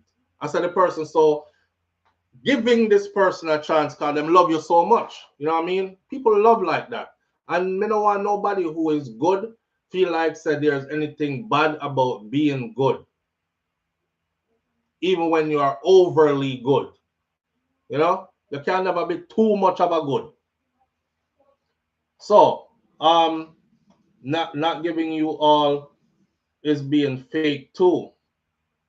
Mervyn the Point Jamaica Curse says over kindness, overdoing it perhaps. Nothing no go someone. You can't over kind to somebody where you love. You can't over kind to somebody where you love. You know what I mean? What the next one said? Mervyn says, but not giving your all is being fake too. It is. It is. Onika St. John says, hold on there. May I read out some of my comment? Let me know. Onika says, I understand both sides. However, being too nice can be a bad personality trait. No. Me not buy that being too nice can be a bad personality trait. It depends on what context you're putting that in anyways. Yeah. But being too nice to somebody who you are in a relationship with and y'all are supposed to be in love. Notice me I put it in a context, you know. Because I don't like woman with too nice out the road and she nice to every man. And because that could send a whole different kind of message, right? That she's flirtatious, that she probably a cheater, that she is easy to get, all these other kind of stuff. No man who have him woman, no want him woman to portray that type of image outside of them house, right? Right. So you have to put it in a context of where that could be an issue. In a relationship, which is what we're talking about, because the question was, what is it from your previous relationship that you learned that was your fault that will benefit you moving forward into your next relationship from there on forth? So we are talking about relationship, right? And if you in love completely with this person that you're with and you want the best for them and all these other kind of things, then where do you draw the line and say, me I go nice to her, but me I go only be this nice? Me I go love him good and be nice to him, but me only go be this nice. Me not gonna give him this much niceness. That don't make no sense to me. Yeah, that don't make no sense to me. Sandra Coelho says, then it's still your fault to be given because you want to be loved. If it's your fault, not the other person. True 5 up, don't be measured. Love I love, says Marvin. Yeah, love I love. Yes, you see who and what the person is, but you ignore who they are. Yes. And sometimes it's not even ignore. Sometimes it's you see, but you're giving them time to come around. You give them time for change. You're investing hope that this person will eventually come around and change. Miss Ruby, I'm Mas Clevey, right? That's my grandparents, right? From the stories that I've been told by my mom and them about my grandfather before me did born, this man that was a tegereg. And this woman right here invested hope in him, as she was the church woman, as she was the woman where read our Bible verse, as she was the woman where draw our husband into come sit down and read the Bible with me, man, and come make we pray together, man. You got to understand that there was a point there where he was like, pray me bumbo clot. Yo, take your church fuck and go on over there, man. I don't want to hear none of that, man. So imagine the beauty when none of his grandchildren knows him to be somebody who even ever curse a word, a cuss word. Not even one. If me tell you right now, so me hear Mas Clevey because one time God take me from off my earth. I have never heard him curse, not even once. So the stories that I hear from the people who know him before me would I say, what? Can't be. So there's a woman who gave grace and forgiveness and chance and time and trust that God would make her husband into the husband she knew that he could be, and he became that. Oh, no, no, hear me this morning. If me did a preach power and pulpit, me I hear holy hallelujah. Stay there. All right. Yes, you see who and what. So I don't necessarily say you ignore it, or it's more like I see it. I see all the friggery that comes with you. I'm trying to love you so much. I'm giving you time to change that, and I have faith that that will work itself out down the road. Somewhere in love, there is long suffering. That's why you can't just get up today and just say, you know what, this now work, me gone. If that's your MO, you're going to be going through a whole bunch of different relationships. As soon as something now work, me cut. This now work, me gone. From this one here. That now work, me gone. From one next one. This now work, me gone. From one next one. The people who you see, who you admire and say, look, pandemic, 50 years of marriage, 40 years together, 30 years, that's all, 10 years, 20 years, that's all. Then people that go through some stuff that other people would probably be like, that couldn't have been me. I would have been packed my bags and left that shit. That me not do it. Because they did it, because they believed in their union. And that's how it takes to make that kind of thing they're working up. Yeah. Lesbian TV say, I learned that being a hothead is not, when, and not knowing when to walk away is not it, and know when to walk away. A hothead is not it. Know when to walk away. Yes, Sandra, you can never be too good, man, and never stop being good. There's a thing in the earth we call, remember, all of this run off of energy. See? There's a thing in the earth that's called good, and there's a thing in the earth that's called evil. Any which way you slice it, it just end up being good or evil. Ain't no damn in between. There's good and there's evil. You decide which side you want to on. Don't let anybody over here up on the evil side, though. Carry you go over there so with them over on the evil side when you start talk about, you remember mathematics? I mean, I don't know good mathematics or mathematician, but you remember the decibel line, right? So good over here, so evil over here, so evil, evil. The good over here. Evil will have you start moving over there. Yeah, you're good, but you're not too good. One jump over. You're being too good. That's not a good trait. one more jump over. You know, this person hurt me, so me I got hurt back somebody, one more jump over. Before you know it, you know, I over here, so you're there. Right? Me used to be good, but me don't want to be good no more. Me evil now. Stay over here, so man. Stay over here, so. Don't let evil people turn you into being like them. Be good. Good will find you. That way there. I just saw me see it still. That's my philosophy. All right. Oh, let's buy TV saying not hot head, but a yam head. You was a yam head, bro. Wait there. You was a yam head.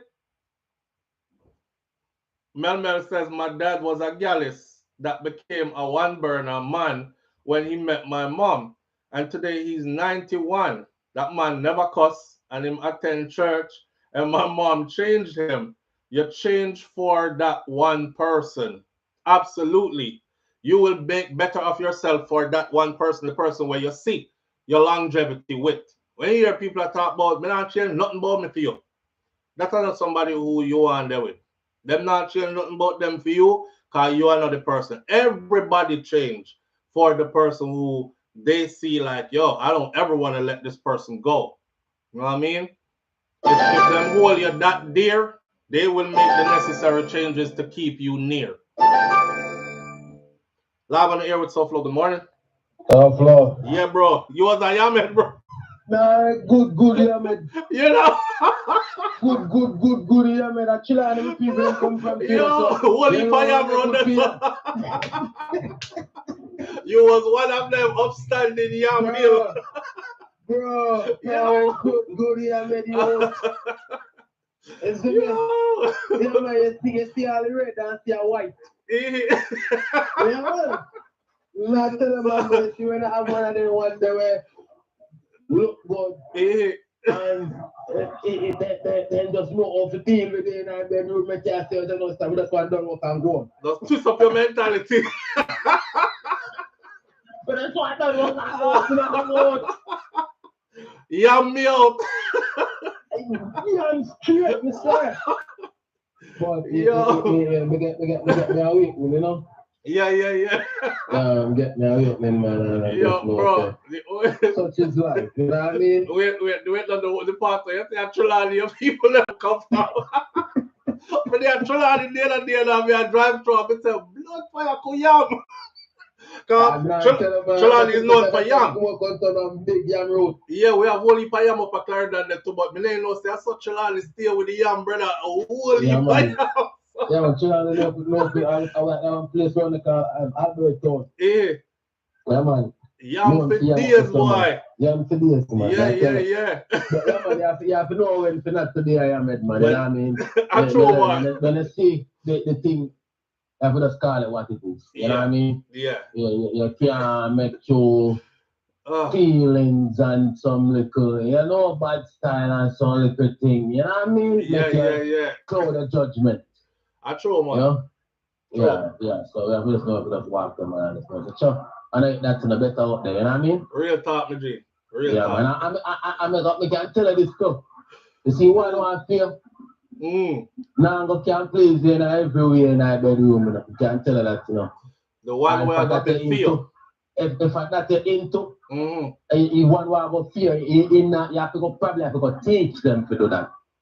But you see one will come and they do above and beyond, I probably one day on a fear. That one they come full of experience, know everything already. But the one where you have to teach and show it. And you only know what you're showing. But when they come into experience, bro, it can cause problems. You can make a rooted and turn yam. All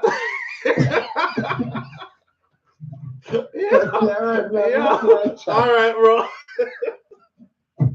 I first remember hear a man admit say he was a yam to blows and skirt. I agree, SouFLo. That's how I love give them chances. Let's watch TV. Now, I first remember hear a man admit say the one says rooted and grounded. Big man thing. Yeah. Boy, you know, life is like that, you know. We have to live and laugh and learn and move on, you know. Live, laugh, learn, laugh some more. Make sure you try to put a heap of laugh in it here. I see a sign the other day that said you better make time. And I think I've said it here before. You better make time to laugh and enjoy, because life is definitely going to hit you with tears and sadness, you know. And if you think about it, that's true, you know. You're there, enjoy your life and everything. Next thing you know, say, boom, this a tragic event take place. This a situation a developing in your family. This a happen. This a go on. So in the moment that I'm laughing right now, I want to thank each and every one of you for having me laughing so much. You know what I mean? This is medicine. This is medicine. Bro, never hear a man say that till I'm alive. Not like we haven't been, right? Me never hear out for nobody. But yeah, me never hear a man say that yet in them life. So they did yam out one time. Here one. I will still haven't touched our topics yet. We have to go into a topic them now. Jerome said, I can't believe Let's Ban TV said that lame excuse for a man. Please take the week off. The man been through some things, Jerome.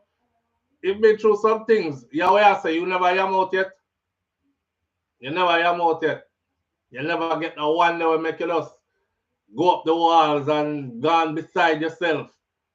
Dorothy T says, Missy B, morning, better late than never. Missy B, big up yourself. Thanks for being here.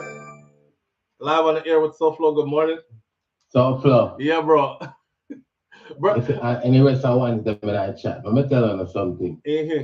Enough man out there, I met. I know. Absolutely. And I talk. Absolutely. You can tell you that. Absolutely. I just brave and bold enough to say, watch out. That go on. Oh man, take me feed that already. Yeah. Oh man, take me feed that already. It's just something about what a man saying. You want me laugh, bro? Yeah. But guess what? The ratio to I take me for either to me take for either. Yeah. It's we take more for either than what take me for either. I know winning in that neither. Oh, I'm in that. Exactly. Yeah, no winning in that. But me just say, enough man now go stay. Ah, I wish we could have find that video there. The video with the brother where I walk. Come out and say. No, the video where the brother walk the road in Jamaica with he have on him brief alone and in church shoe. And him buy black.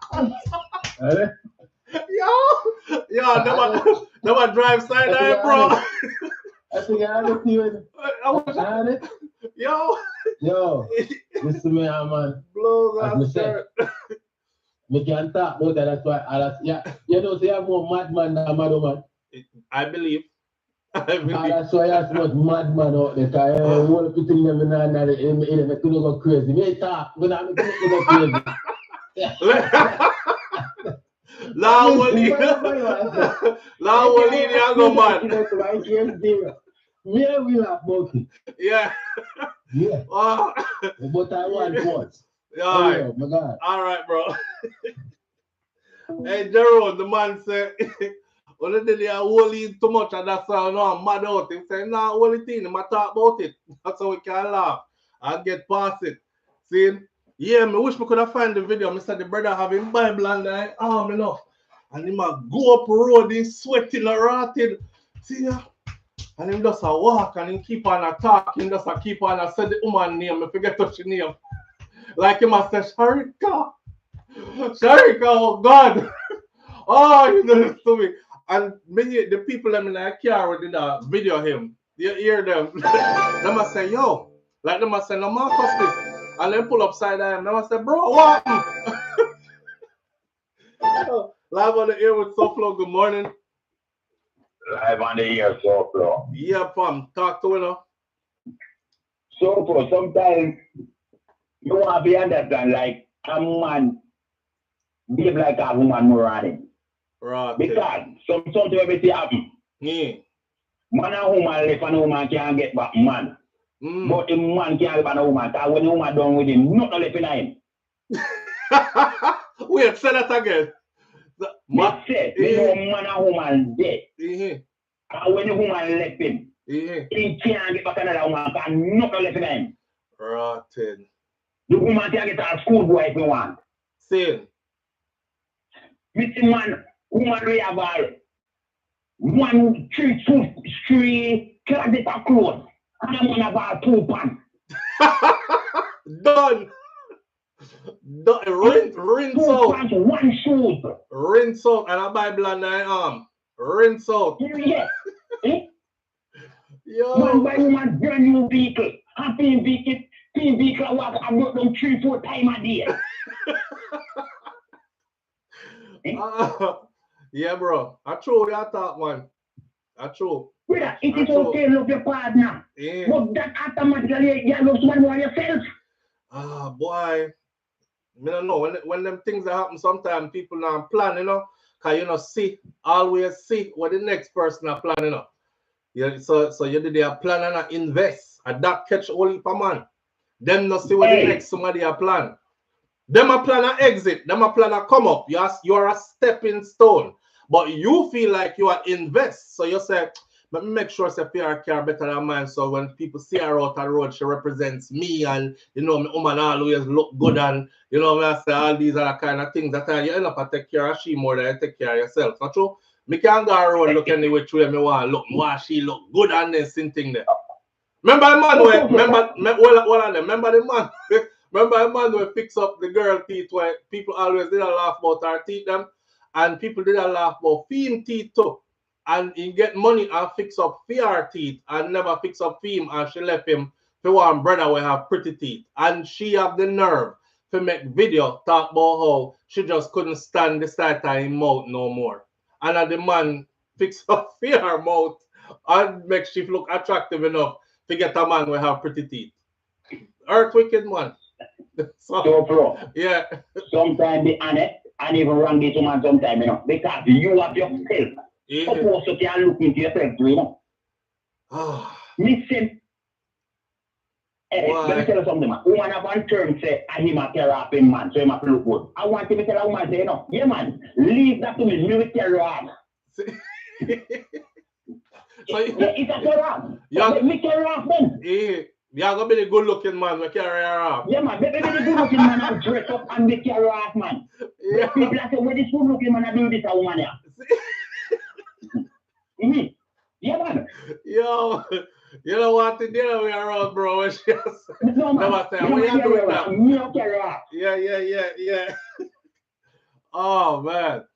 Then you know you talk a woman name. Yeah. So if the black man a whole Haitian. Why? I who sing that song there? Oh man, my name, some me born lucky. I think a lady saw, you know.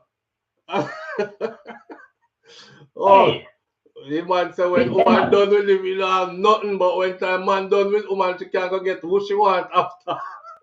Rinse him out. Me no man in a district. So bro, me go see him and have my mouth. Jaja God. The woman gone if my friend gone go to police the woman. Well, the man done himself the woman. Well, pretty her up. You hear? Yeah. What could I do them things to myself? We call that fattening fall for mongoose, bro. You understand? I believe that you're a woman.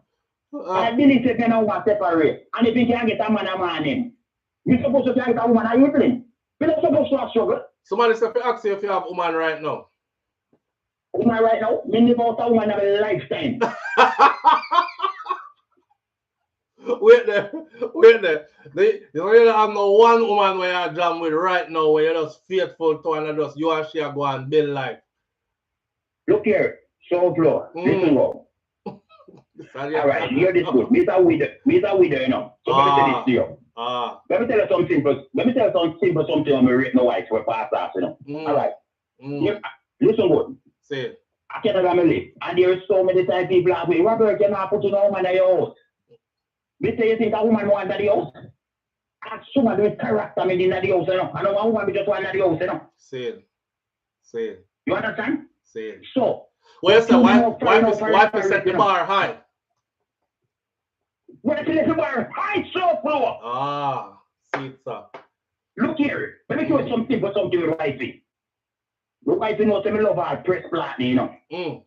This when you go to the store and you see all the platinum young like a banana. He still have a guy coming up. Because he even look into it young, you know. He might tell you it's a Robert Lovey. See it. You hear? See it. So the bar left high. Me now look replacement. me not look my wife out of somebody, but I want some similarity. Same. Boy. You understand me, brother? Yes, yeah. And you know, when you get if I saw you describe her to me now, me know say when you have somebody like that and them pass off, brother, it was hard for even say me go put a foot in her next. So, bro, let me tell you something, brother. Sometimes when you hear my wife's name, when I bring up my wife's name, tears get out of me. Let me tell you something.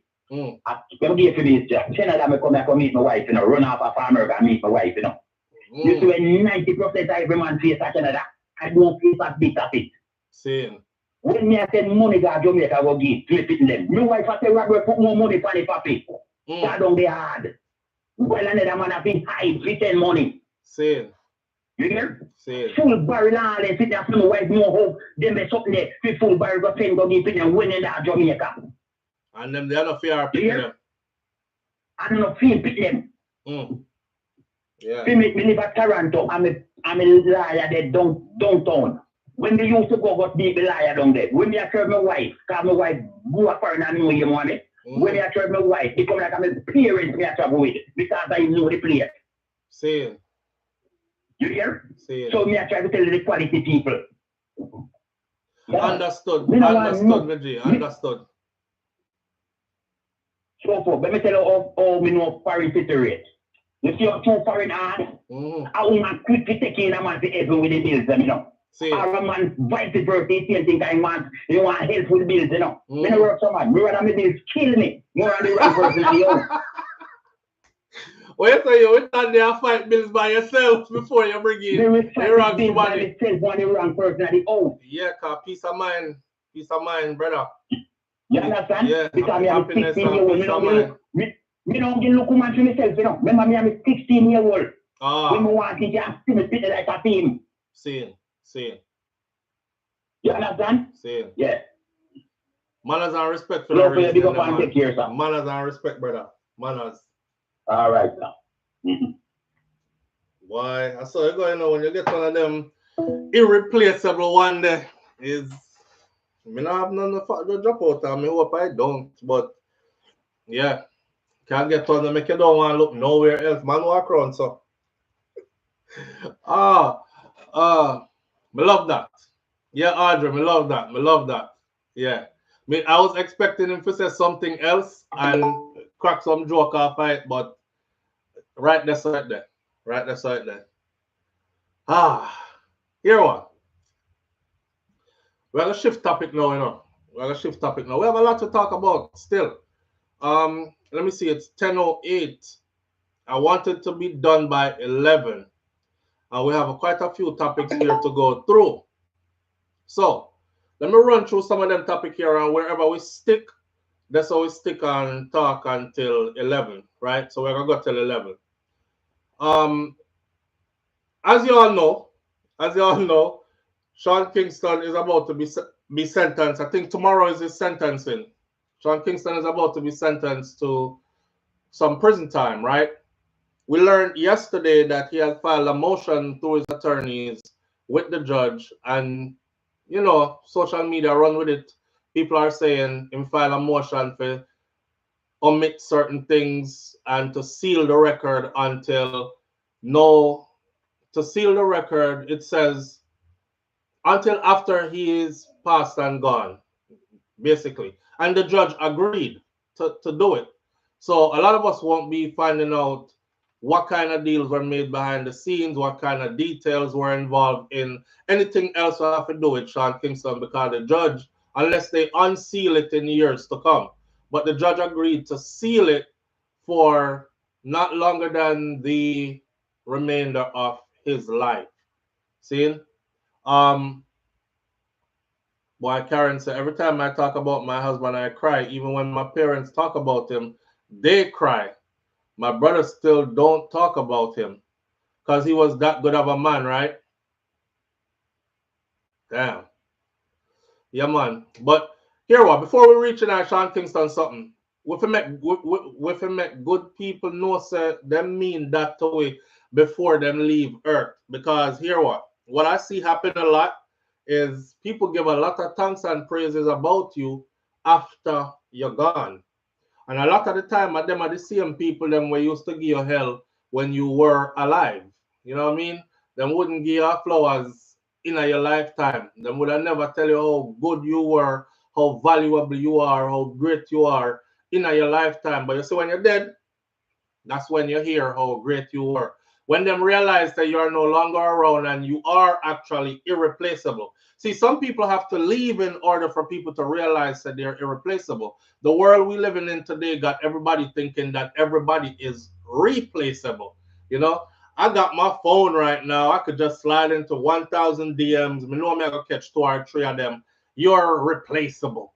And so we have it in our minds that people are replaceable, you know. So we don't tend to give people them flowers and them respect and them love on a taller level until after them gone. And we don't realize it a lot of the times until after they're gone. After them gone, you realize that, damn, that somebody that could never be replaced. So what me I say in short is make sure say you make people know say that's what they are to you while they're here. Because them can't do nothing with the accolades after them gone. That is that. Right? All right.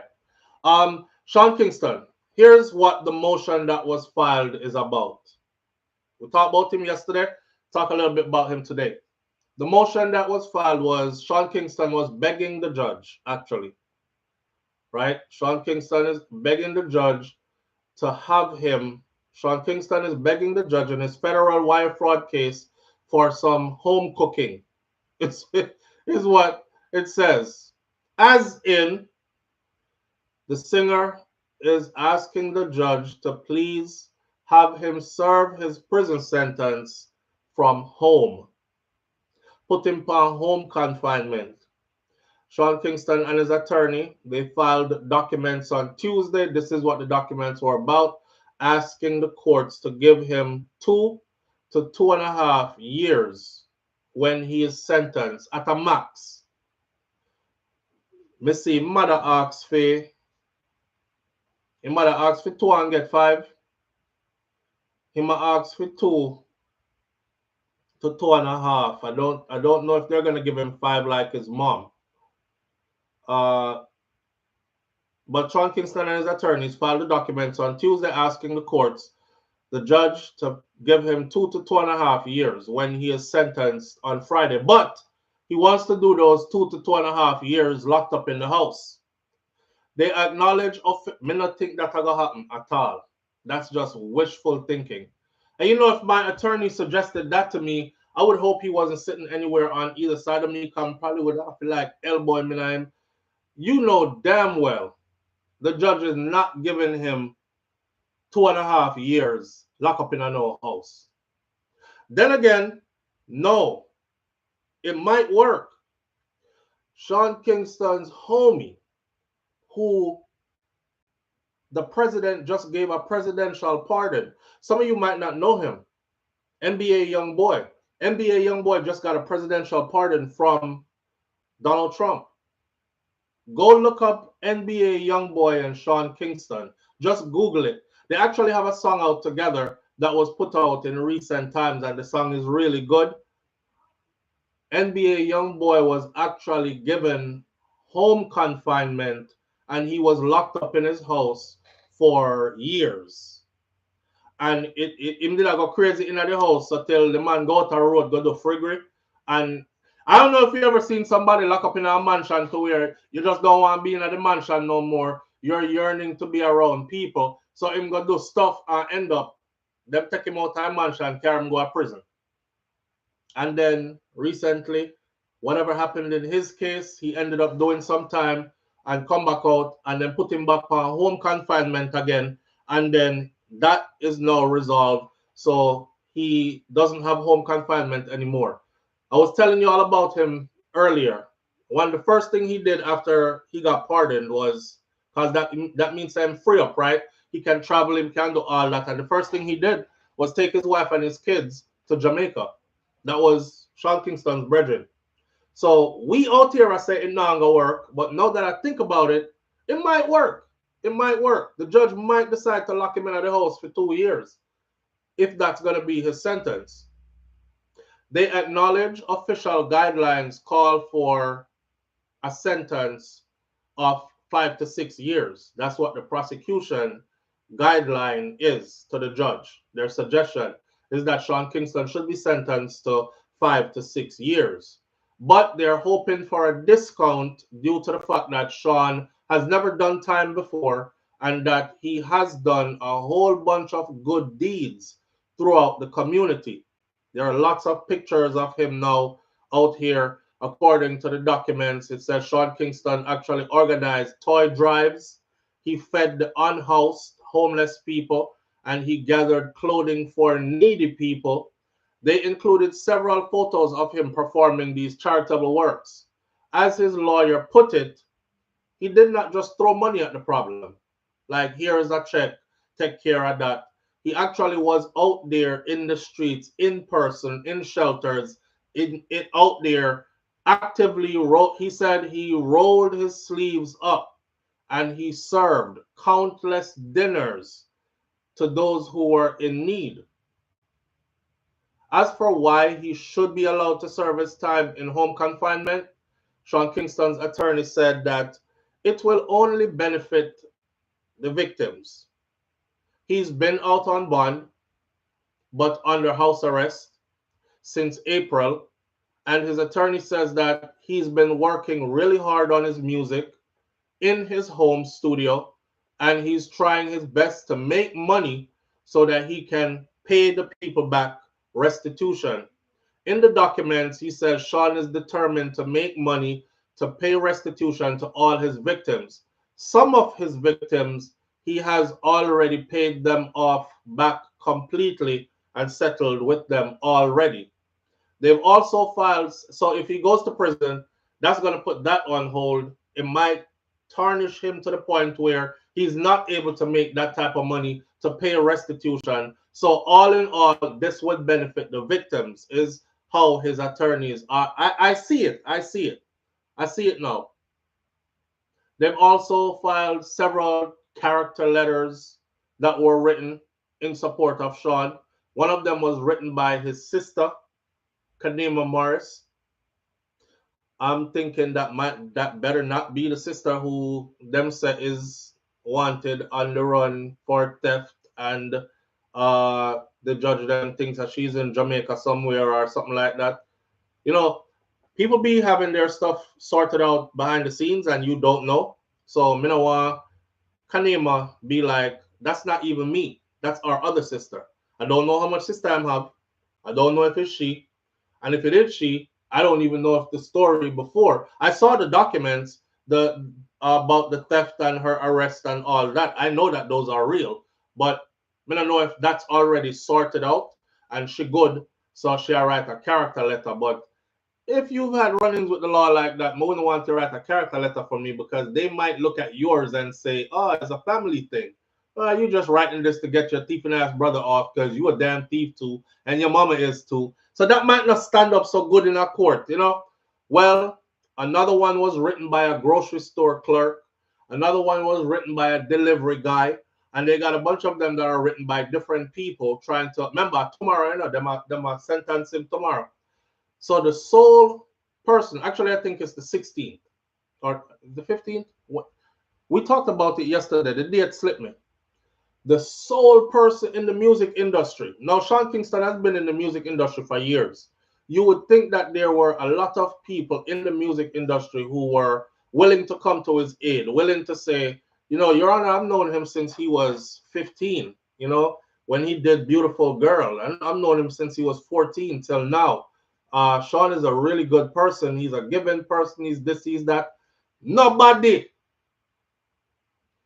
One songwriter named Constantine Chavez is the only person from the music industry who is up to bat for Sean.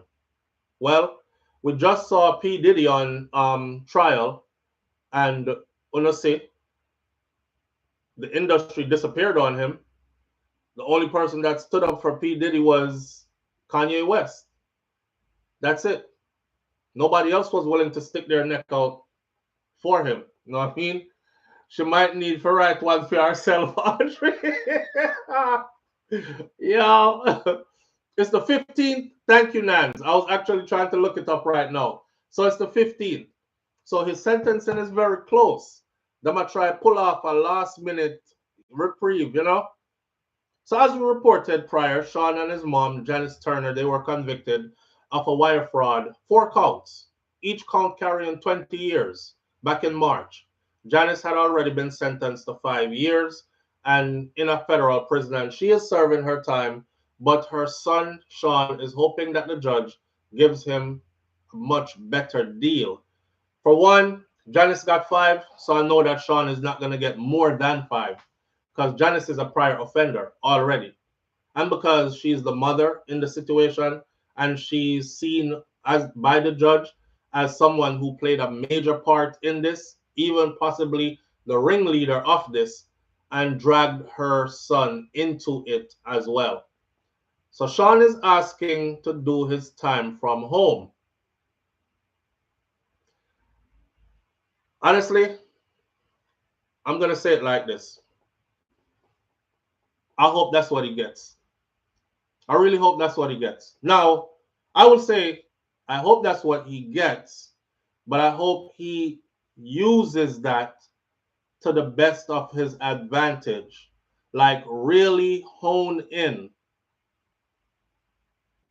really start to build back relationships with those. Because Sean Kingston was close to a lot of people in the industry who are powerful. And I can't speak on the dynamics of their relationship. I know a public article was put out that Justin Bieber had stopped dealing with him because Justin Bieber had realized that his name was being used in the schemes that was going on. So him stopped dealing with him. I can't speak for the other people like Chris Brown and all of them, but these are all people that he used to be super close with. Start build back some relationship in the industry, start putting out some good music, get busy about your music. You know, the music game is funny, man. All it takes is one. You get that one song, you're gone again, you know, and then everything else could piggyback off that one song. I don't know if Sean just wasn't focusing on music and him did a focus on chopping more than music or what the case was. But now would be a good time to rebuild and rebrand. Take that opportunity if the judge gives him home confinement. Yeah, he's gonna go stir crazy in his house, like what happened to NBA Youngboy, but you'll be in your house. You won't be in a prison. And even though the house could become prison, because you can't go out a door,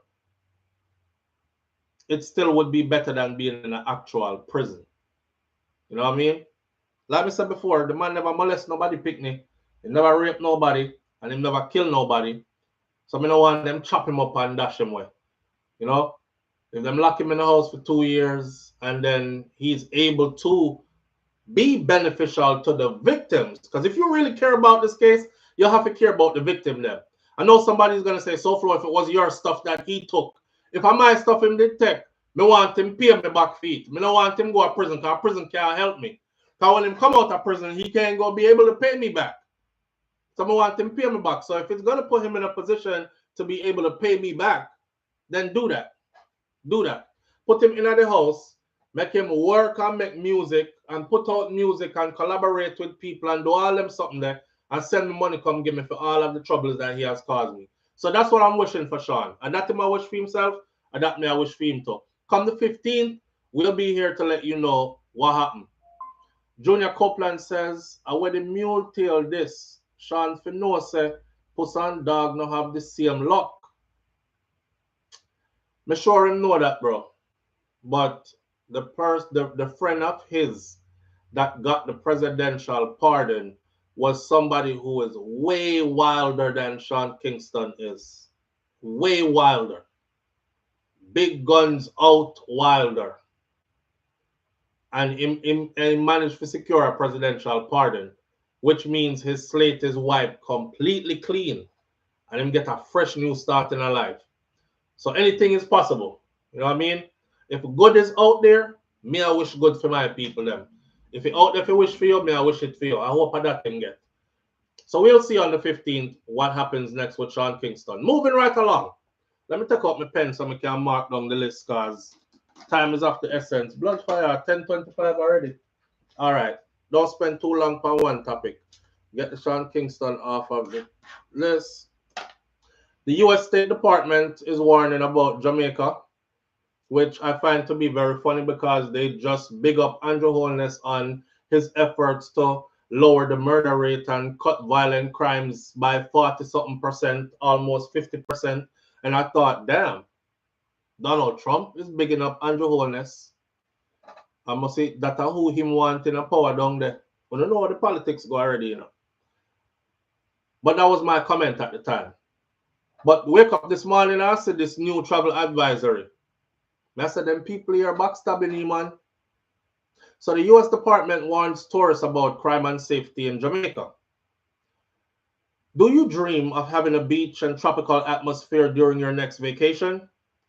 Jamaica may be on your list, but recent updates from the State Department may make you think twice before making that decision. Before you pack your bags for your vacation at the end of March, let's delve into the latest travel advice and make it what it means for your dream trip to Jamaica. So, U.S. issued travel advisory for Jamaica. What experts are saying about it are here. The Jamaica Travel Advisory by the U.S. State Department says urging travelers to reconsider due to concerns about crime and violence and medical services. Same way.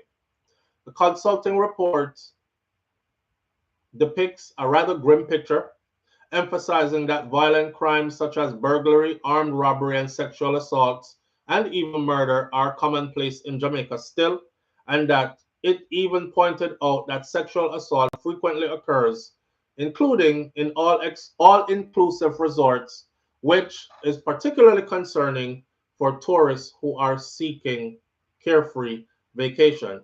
They're not telling anybody to not go, so this isn't one of those do not go ones, but this is one of those still be careful because things are happening that you need to be careful about kind of thing.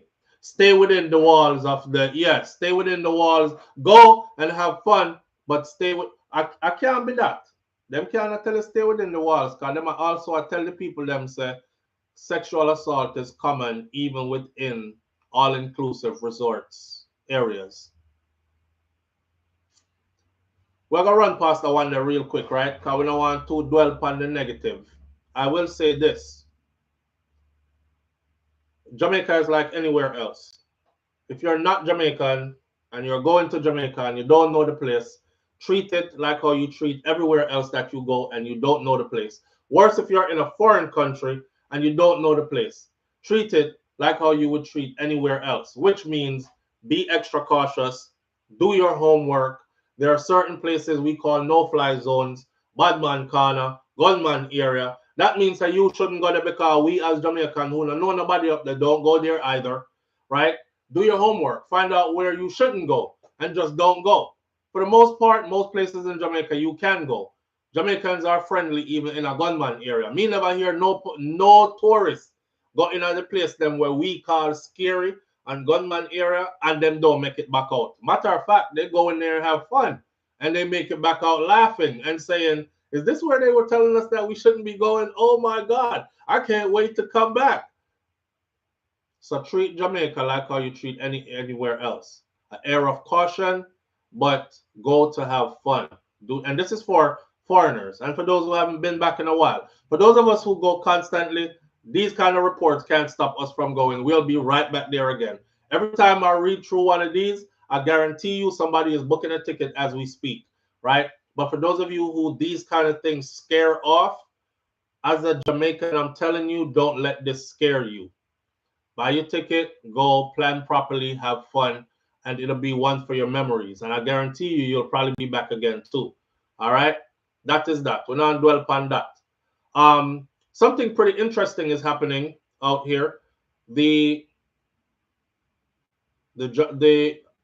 barbecue, which is the Haitian gang leader. Barbecue now has a $5 million bounty on his head. Y'all already know how the long arms of the US law operates, right? Any which part you're there.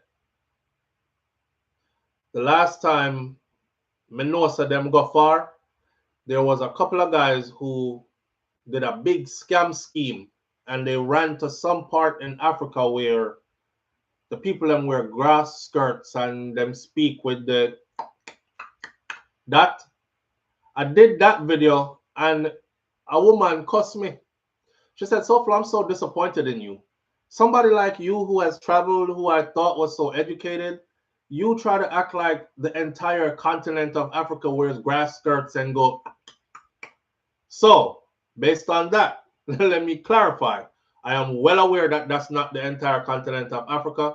I was just simply saying that they ran so far that they ran to play up. They were hiding in a place in Africa where it is super tribal and ancient in ways. It's not a modern place. It don't look like in the middle of Ghana or something like that. There are no concrete buildings and all these things. Internet not out there. So it's cattle, herds of cattle, people where wear grass skirt and use cow doo to make them little hut and sitting like that. Out there, so the people them did a hide.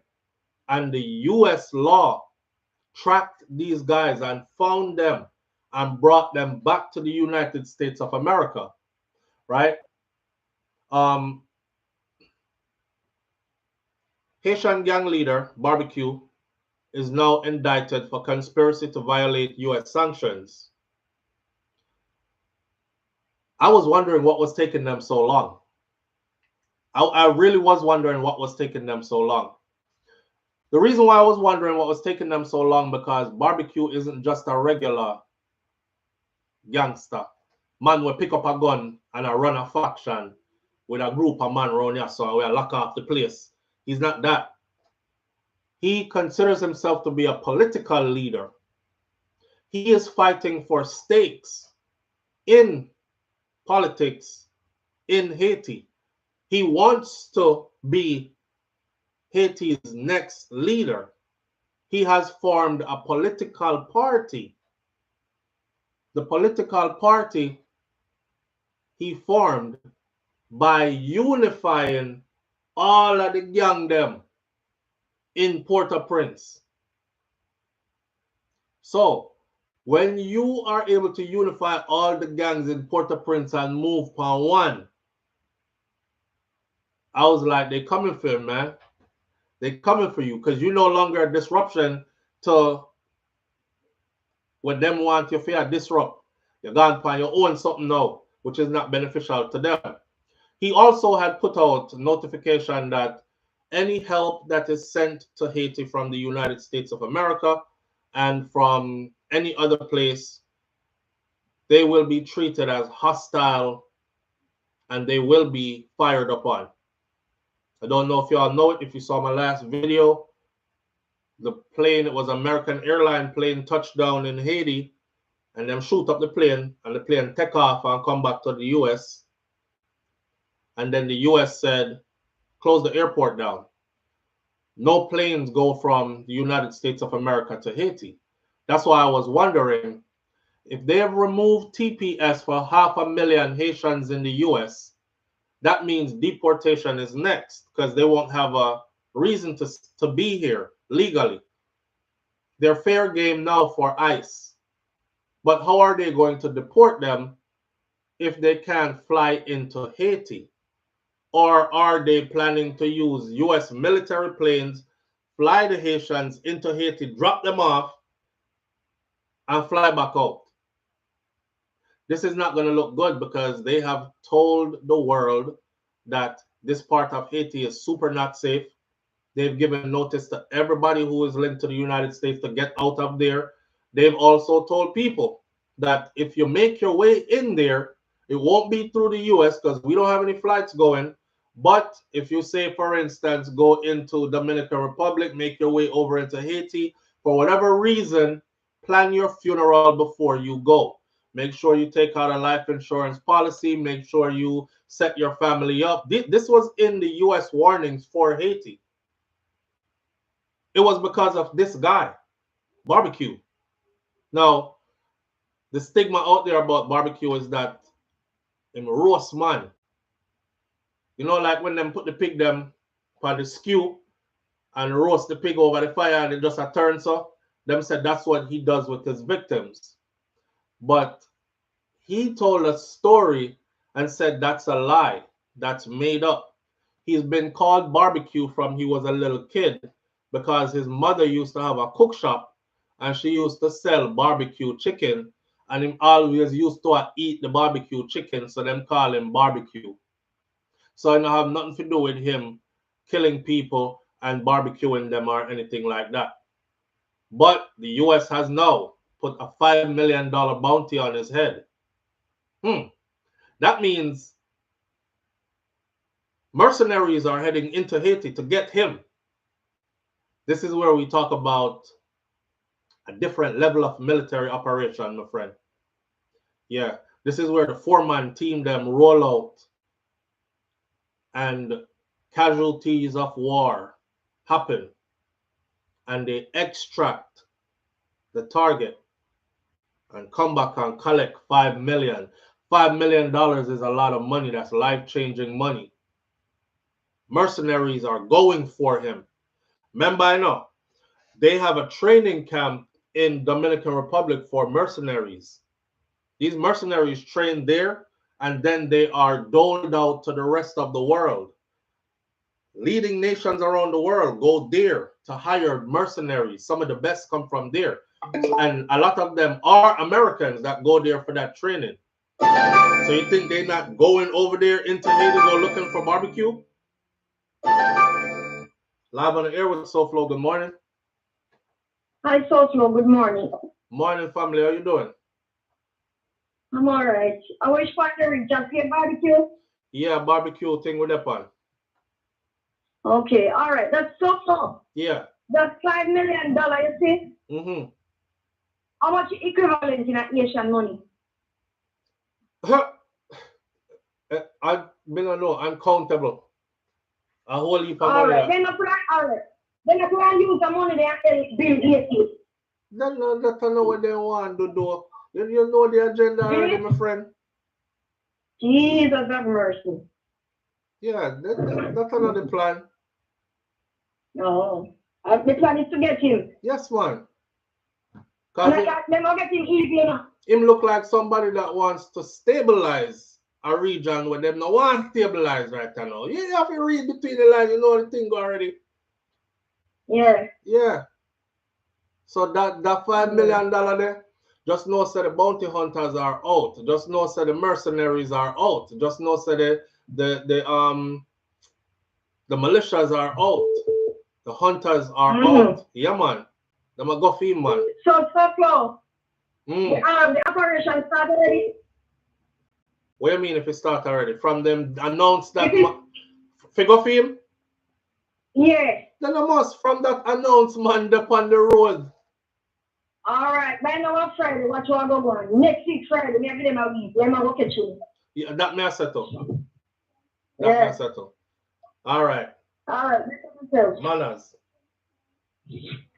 I don't think it's gonna be by Friday. I don't think Haiti is a playground like that. Haiti has the terrain is kind of like Jamaica terrain. You know, we have some dark place where them people don't know about. If you remember, like the Maroons, them and how them fight the British way up in some place where over one part where the place name, if me no send come call you, don't come. And some man run go over there and drop down in some darkness where until today them can't find even them skeleton. Jamaica have them kind of place there, Haiti have them kind of place there too. So when the warrior them up on the ground in Haiti, me no feel like say it's gonna be that easy of something if him really run and hide and if him have a loyal faction around him to move about. But me knowing a certain level of military training, they're going to get him. They're going to get him. Live on the air with SouFLo. Good morning. Yeah, Flo, how you doing? Yeah, I'm here, fam. How you doing? Doing well. Listen. They've been there for the past 3 months, you know. Blackwater, you know. Ah, you see what I said though? Yeah. All right. And they're using drones. They kill what children and young men here. All right. Yeah, they're attacking them with drones. That's the first phase after the war. Now, for those of you who don't know who Blackwater is, just go back to the Iraq War and look up Blackwater in the Iraq War, and you'll see it's like a independent military. Yeah, American mercenary. Force. Right. Force. Right. Why would they J Prince? Prince, Prince? A lot of these guys are highly trained. They are special forces, black ops type guys who have ran missions, countless covert missions already. This is like food on them plate right now. So when I tell you they're hunting, if you ever watch a movie, bro, a Hollywood movie where them give you a hunting scene where the mercenaries are out, this is it. This is it. Yep. Yeah. That's what it is. Yeah, boy. So your prediction that we catch him, right? Easy. All right. Yeah. Yeah. All right. All right, brother. Cool. Yeah. Not like y'all gotta understand something too, right? A lot of military personnel who are trained in certain things, you're no longer in the military. You come out of the military for go work private. And this is where your real money is at. So they chase stuff like this. Oh, there's a $5 million bounty. Okay, it's 4 of us. We about to split that money up. Let's go.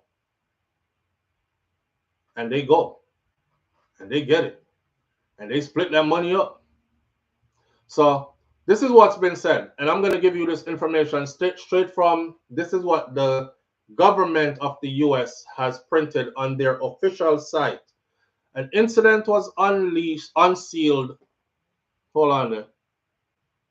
It says an incident was unsealed today in U.S. District Court charging Jimmy Chazier, or Charizier, which is his real name, also known as Barbecue 48, of Port-au-Prince, Haiti, and Bazile Richardson, also known as Fredo, or Fred Lion, Leo Danger, and Lepe Blode 48, a naturalized U.S. citizen, with leading a conspiracy to transfer funds from the United States of America to Charizier, who is Barbecue, to fund his gang activities in Haiti in violation of the U.S. sanctions that were imposed on Charizier.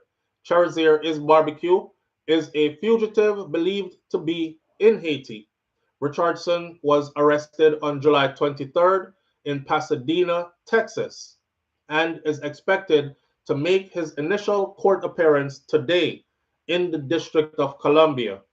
Concurrent with the indictment, the U.S. Department of State Transnational Organized Crime Reward Program is offering a reward of up to $5 million for information leading to the arrest or conviction of Charizier.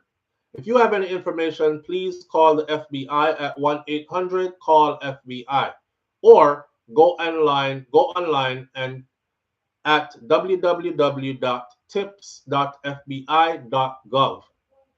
Information may also be provided to Homeland Security at 1-866-DHS-2-ICE or go online and report to www.ice.gov/webform/ICE tip form. Charizier and the U.S. associate sought to raise funds in the United States to bankroll Charizier's violent criminal enterprise, which is driving a security crisis in Haiti, said Assistant Attorney General of National Security John A. Eisenberg. The National Security Division does not tolerate criminal gang fundings in the United States and will continue to pursue those who enable Haiti's violence and instability. There's a good reason that there's $5 million rewards for information leading to Charizier's arrest. He's a gang leader who is responsible for heinous human rights abuse, including violence against American citizens in Haiti, said U.S. Attorney Janine Ferris Piro for the District of Columbia. The U.S. government sanctioned Charizier in 2020 because he was responsible for an ongoing campaign of violence, including the 2018 La Saline massacre, in which 71 people were killed, more than 400 houses were destroyed, and at least 7 women were raped by armed gangs.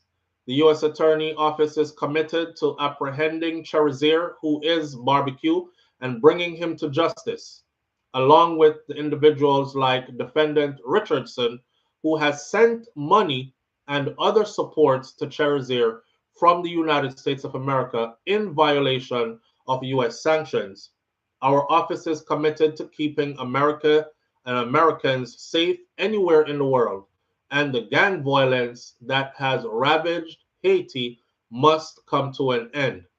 The FBI is committed to confronting foreign terrorist organizations wherever they operate, and Jimmy Barbecue Cherizier's gang is no exception, said Acting Assistant Director Darren Cox of the FBI Criminal Investigative Division. Through intelligence, partnership, and the full weight of federal law, we are dismantling FTOs and rooting out those who threaten the safety of our community. FTOs is foreign terrorist organizations. The unsealing of this indictment marks the result of a lengthy investigation into Jimmy Barbecue Cherizier's criminal activities, said Acting Immigration and Customs Enforcement Director Todd M. Lyons. His actions to fund the oppression and the slaughter of Haitians, including firearms procurement and trafficking networks, fundraising activities, movement and usage of US dollars, and violations of sanctions are unconscionable, but today marks a step towards bringing him to accountability. The Department of State is offering a reward of up to $5 million for information leading to the arrest and or the conviction of Jimmy Cherizier, the leader of foreign terrorist organization called Viv Ansamn, said Senior Bureau official Chris Landberg of the Department of State's Bureau of International Narcotics and Law Enforcement Affairs. The State Department will continue to apply its tools, including reward programs to combat the scourge of transnational organized crime and its violence, especially to stop the worst of the worst criminal ringleaders threatening the people of our hemisphere. The name of his gang is Viv Ansamn. When I looked up this morning what Viv Ansamn means, it means living together. And the reason why he calls it living together, me never get this from film something, you know, I got this on my own. So the reason why he called it living together is because he unified all the gangs in Haiti, in that part of Haiti that were fighting against each other, and now them locked the place together. And so now they're fighting against foreign entities because they want a stake in their own country's government. So the name itself means living together. According to court documents, Cherizier is a former officer in the Haitian National Police and leadership of a gang known as the Revolutionary Forces of the G9 family and allies, who helped to forge a gang alliance called Viv Ansamn that united Haiti's many criminal gangs to oppose the legitimate government of Haiti. On December 10th of 2020, the Office of Foreign Assets Control, OFAC, of the U.S. Treasury Department sanctioned Cherizier and designated him as a specially designated national, or a SDN, for his role in serious human rights abuses in Haiti. As a result of the SDN designation, U.S. persons are generally prohibited from engaging in transactions with or for the benefit of Cherizier, absent approval from OFAC in the form of a license. As alleged in the indictment, since Cherizier's SDN designation in December of 2020, Cherizier, which is Barbecue, and Richardson have together led a wide-ranging conspiracy with individuals in the United States of America, in Haiti, and in other places to raise funds for Cherizer's gang activities in violation of the sanctions that were imposed upon him. In particular, Cherizier and Richardson. Richardson is in the United States of America. They just caught him out in California. They squeezed him. He started talking a lot. In particular, Cherizier and Richardson directly solicited money transfers from members of the Haitian diaspora located in the United States of America. After sending these funds to intermediaries in Haiti for Cherizier's benefit, the U.S. and Haitian co-conspirators would send Cherizier images of receipts from the money transfer. Cherizier would now use these funds principally to pay salaries to the members of his gangs and to acquire firearms from illicit firearm dealers who are doing business in Haiti. This is like a movie. You ever watch the movie where arms dealership is going on, high-end government officials are involved, the US three-letter word people, two of them are involved. There's this one elusive leader who they are trying to assassinate or capture alive either way. This is crazy. The FBI, Miami field office, and HSI, Washington field office, are investigating the case with substantial assistance from the Bureau of Alcohol, Tobacco, Firearms, and Explosives and the Drug Enforcement Administration, or the DEA, providing valuable support after the FBI Houston, Boston, Charlotte field offices and the HSI Miami field offices. That's a lot of friggin' agencies that are on you. Assistant U.S. Attorney Thomas N. Sodders for the District of Columbia and Trial Attorney Bew Barnes for the National Security Division, Counterintelligence and Export Control Sections are prosecuting this case with valuable assistance from former Assistant U.S. Attorney Kimberly Pascal, Assistant U.S. Attorney Karen Seifert, and former trial attorney Benjamin Cohensfeld. Significant support provided by the U.S. Attorney's Office for the Southern District of Florida, the U.S. Attorney's Office for the Southern District of Texas, the U.S. Attorney's Office for the Eastern District of North Carolina, and the Department of State and U.S. Embassy in Port-au-Prince, Haiti. An indictment, it says at the end of it, is merely an allegation, and all defendants are presumed innocent until they are proven guilty. I'll tell you what, if they catch him, there is no way if they bring him in alive that he's going to be found innocent and walk back up out of there saying he beat those charges. So them can print that at the end. All them want about an indictment is merely accusation until his day in court and he's proven either innocent or guilty.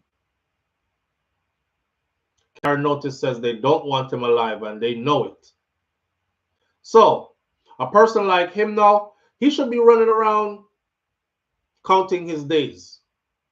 He should be running around counting his days. He should know now that this is it. That day has come. You know? So you have to fight. You better fight with all the fight you have in you, because they coming for you. And I don't think they're coming for you to nice you up. I don't think they're coming for you to nice you up. Mervyn the Point, Jamaica Kerr says, our politicians should note that use and movement of US dollars for ill can be a crime.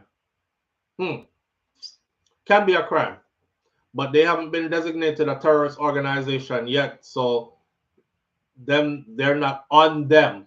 They're not on them, right? And Jamaica is like playing to US interests, so they're not seen as an enemy. But barbecue, on the other hand, is against everything they're trying to do in Haiti. If whoever they help to get into a position of leadership, like their president or prime minister leadership, whichever one they have, barbecue don't want that, because he's saying y'all are you are putting in a puppet who can. I watched one of his speech. He said, you're putting in a puppet. You want to put a puppet in charge of Haiti so that you can exploit Haiti, and the people of Haiti won't benefit from anything out of our own country. And we are tired of it. So we want stake in this claim for people who actually care about Haiti, so that whatever resources is here that y'all are digging out, that the Haitians can benefit from it as well. So he's fighting everybody them put in there. Run up everybody out of there who they put in there. And they want to put somebody in there and make the place get peaceful so that they can continue back business in Haiti as usual. But barbecue are hot up the place from all angles. So now he has become a problem, and now he has to go. Well, that is that. That is that. We have a couple more things to talk about here, which I'm going to run through. Don't want to talk about these in length so much. This one I just wanted to do in passing. Shout out to Dancehall Mag for this one. So, can the Jamaican rhythm that inspired reggaeton be copywritten? You know, let's face it, America doesn't care one bit about Haiti, says Dorothy T. You know, Dorothy T, we're gonna put the info out there about barbecue, and we're gonna left it right there. So, remember, I know, I tell my audience this, right? Skillfully, we have to navigate this terrain. I don't know everything good for say. We're granny used to say, I know everything good for eat, good for talk. Not true? Yeah. So skillfully we are going to navigate the terrain, which means we put out the info that as they have it on the government site, and then we leave it at that. Everybody is now educated on why them want him, what they're accusing him of, how much money is on his head, and all the agencies that are after him. Boom. We'll move on to the next topic. See? All right. So, can the Jamaican rhythm that inspired reggaeton be copyrighted? A U.S. judge will now decide that. So it's now before a U.S. judge. A federal judge in California is set to rule this fall on whether the foundational rhythm, which is called the fish market rhythm, better known as the dembow rhythm, is copyrightable. A decision with multi-million-dollar implications for how the reggaeton industry credits its Jamaican roots. So the whole argument about reggaeton music being founded upon one rhythm, that puts Steely and Clevie them, some of our most prominent record producers, along with some others who did the work with them, but mainly Steely and Clevie, that puts them in a class now where there are literally thousands of songs, a catalog of thousands of songs, hundreds of people who they have in this packet that they are suing. And if the ruling comes back that, yeah, y'all did use the dembow rhythm and that is their intellectual property and it was copywritten, then they're going to have to pay Steely and Clevie them hundreds of millions of US dollars. The question, is it copyrightable? I think is foolishness. For those of you who don't know the rhythm, dembow, dembow, dembow, dembow, Shabba Ranks made that rhythm very famous. Live on the air with SouFLo. Good morning. Good morning, SouFLo. Good morning, sir. I've been listening. Good morning. Can you hear me clearly? Loud and clear. Okay. I've been listening to you all morning. Yes, sir. And now you're speaking about Haiti. And I wonder if you see the correlation between Mali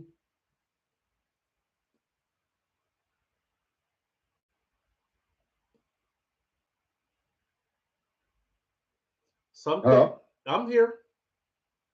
Okay, I'm wondering if you see the correlation between those countries in Africa, with Abraham Traoré, the military officer who took over his country, Burkina Faso, and Mali, and the correlation between them and Haiti, where the Western world, to include the United States, don't give a damn about Black countries, and especially the African countries that have minerals and all those important items that the US and the Western world needs to progress, to make their country richer. All they care about is the market, to take our material and do what they want. But they have no interest in bettering the lives of these people. So with Haiti, they do the same thing. And I hear you comment and you talk about it as if, I know you're a military person, and so am I. So I can tell you, I retired as a lieutenant colonel. And I know what America is about. America don't care about Black people, especially the international Black people. They don't care about Black people in America. But it's even worse when it comes to the international Black people. And you, as a host, seem like you can't talk to our people and tell us, well, not me, and tell the audience what is wrong about America when they do things like that. It's like because you're military, you're afraid to say what's right and what's wrong. Okay. And that's what I call to talk to you about. Okay. That's it? Yes. Okay. I will address the audience now. All right. I appreciate you. Thank you. Okay. All right. Let me address the audience now upon that. Being that you're an older man, and you said you were listening to me, I figured you would know better than anybody else the importance of navigating this terrain skillfully. There is no sense in you going down a rabbit hole where you end up with your whole platform disappearing. You understand what I'm saying? Okay. See, a part of all of this is being intelligent with your movement and being intelligent with your mouth and your speech. If you don't understand what times we're living in, if you don't understand what a clock a strike, as we say it, then you're doomed to get hit, and hit hard. For what? You getting hit is not going to solve the problem. You bolstering like you're brave and strong and saying a bunch of different things is not going to solve the problem. The problem is still going to be there. You're just going to end up making yourself a target, and you and I know that you'll be a soft target too, and you'll be an easy target too. So when you see me skirt around certain things, don't use the word scared. I'm not scared of shit. I'm being intelligent with my movement. And I'm teaching my audience to be intelligent also with their movement. Don't act like they didn't just tell us the other day that you could easily fall into a certain group of classification by things that you have said, on social media. And then once you are classified in that group, then you can be stripped of being in this country, period. So if I should brave up myself now and say all the things that you want to hear me say, and next thing you know, let me ask you this. I have 6 kids. Which one of them are you ready to take care of? Which one? I know you're not paying not one bill around here for any of my family. So at the end of the day, right, This is about being intelligent and moving in an intelligent manner. Nobody is going to fault me for putting out information that the government put out. That's why I put out the information that the government put out. The audience can say what they want to say amongst themselves in the chat. I can't control what they're saying, but I am not entertaining it. I told them, let's move to the next topic. Just so everybody is on track with what's going on. Now, as far as me talking about military operations, like how to go get them, I don't care what rank you left the military as. You probably don't wear a blue cord. You probably never been in combat.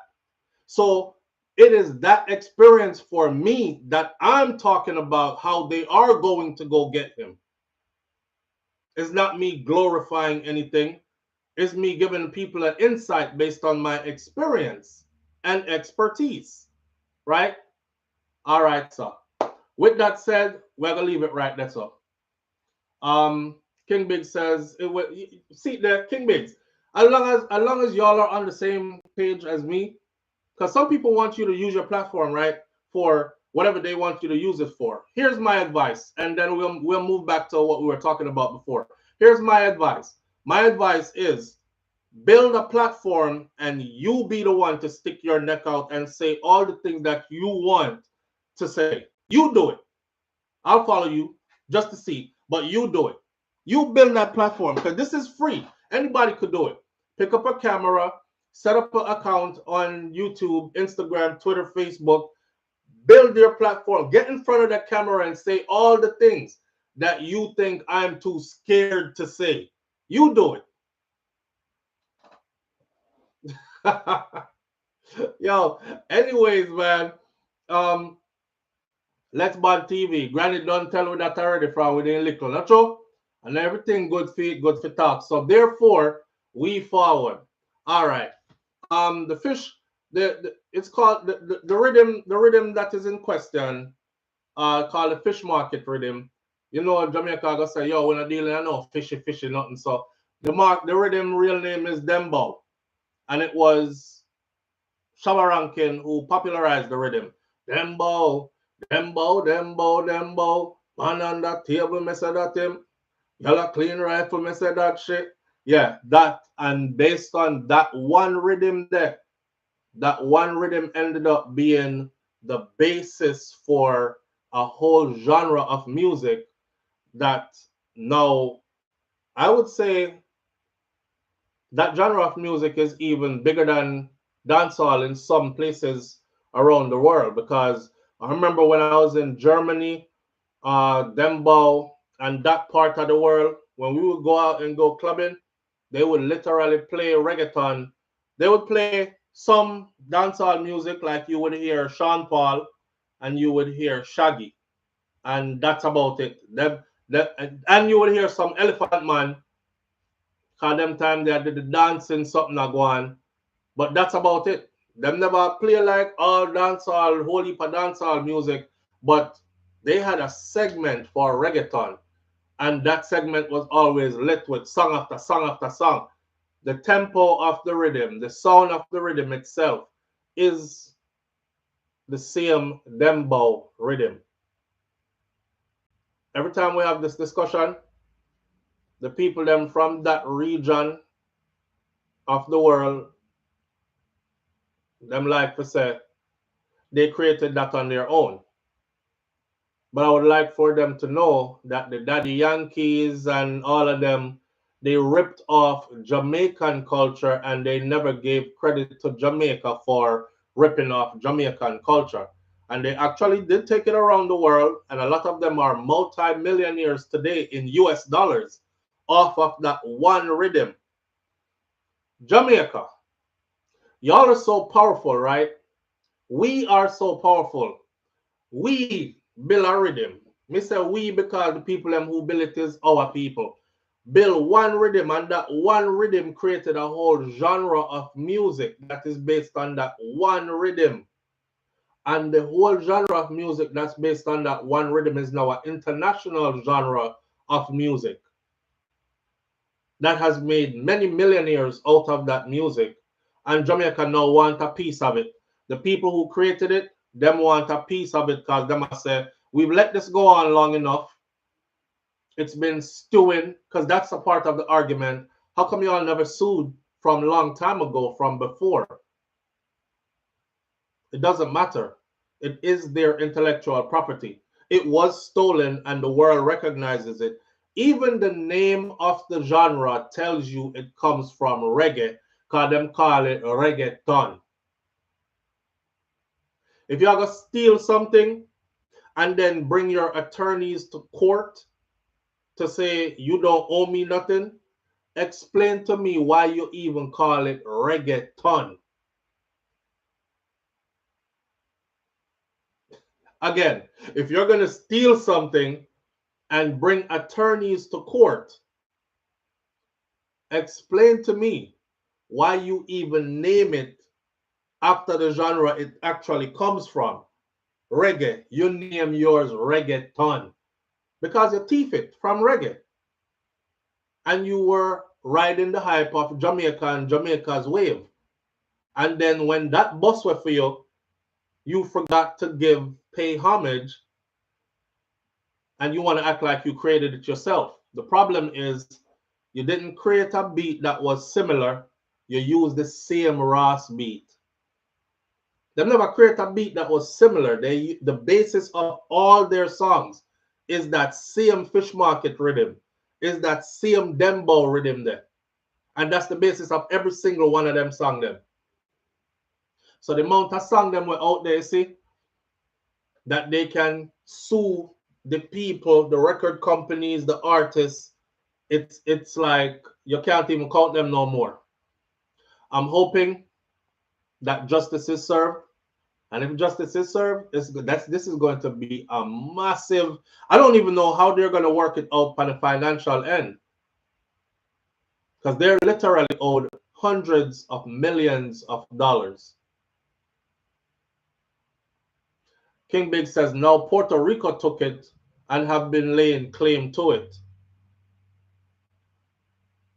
King Big says, reggaeton was birthed in Panama with people with Jamaican parentage. This Spanish lyrics on dancehall beats and always gave credit to Jamaica. Yeah, I remember El General, King Biggs, El General. Years and years of royalty, my friend. So we just have put that out there so that they said towards the end of this year, it's going to be before a U.S. judge. I guess because most of the records were sold in the U.S. and the record companies are based in the U.S. where all the more popular artists are. And this is like one of their biggest, if not their biggest market. So it will go to a U.S. court. I'm looking for a win. I'm looking for a win. Moving right along. Let's see.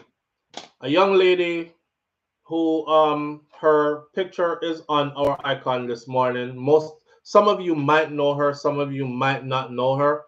I'm just acknowledging her in passing. I'm not really going to get too deep into her situation, but popular Jamaican YouTuber. I'm not YouTuber, popular Jamaican TikToker, not a YouTuber, a TikToker. She passed away recently. You know, I'm not that much on TikTok. I use TikTok just to share videos, right? Popular TikToker, her name is Nisha, her name is Nisha. She passed away. Popular Jamaican TikToker Nisha, who is known for her content with her partner Owie, has passed away after falling ill following her pregnancy. There's a lot of stuff surrounding her pregnancy. They both look so young. Owie and Nisha look super young. Them look like probably early 20s. 21, 2, 3, them kind of age. And their beautiful baby. She just had the baby. She gets sick after. Nisha and Owie built their social media fan base according to radam.com. They built their fan base on social media couple-based content primarily on TikTok, and the young social media personalities gave birth to her and Owie's daughter just last year.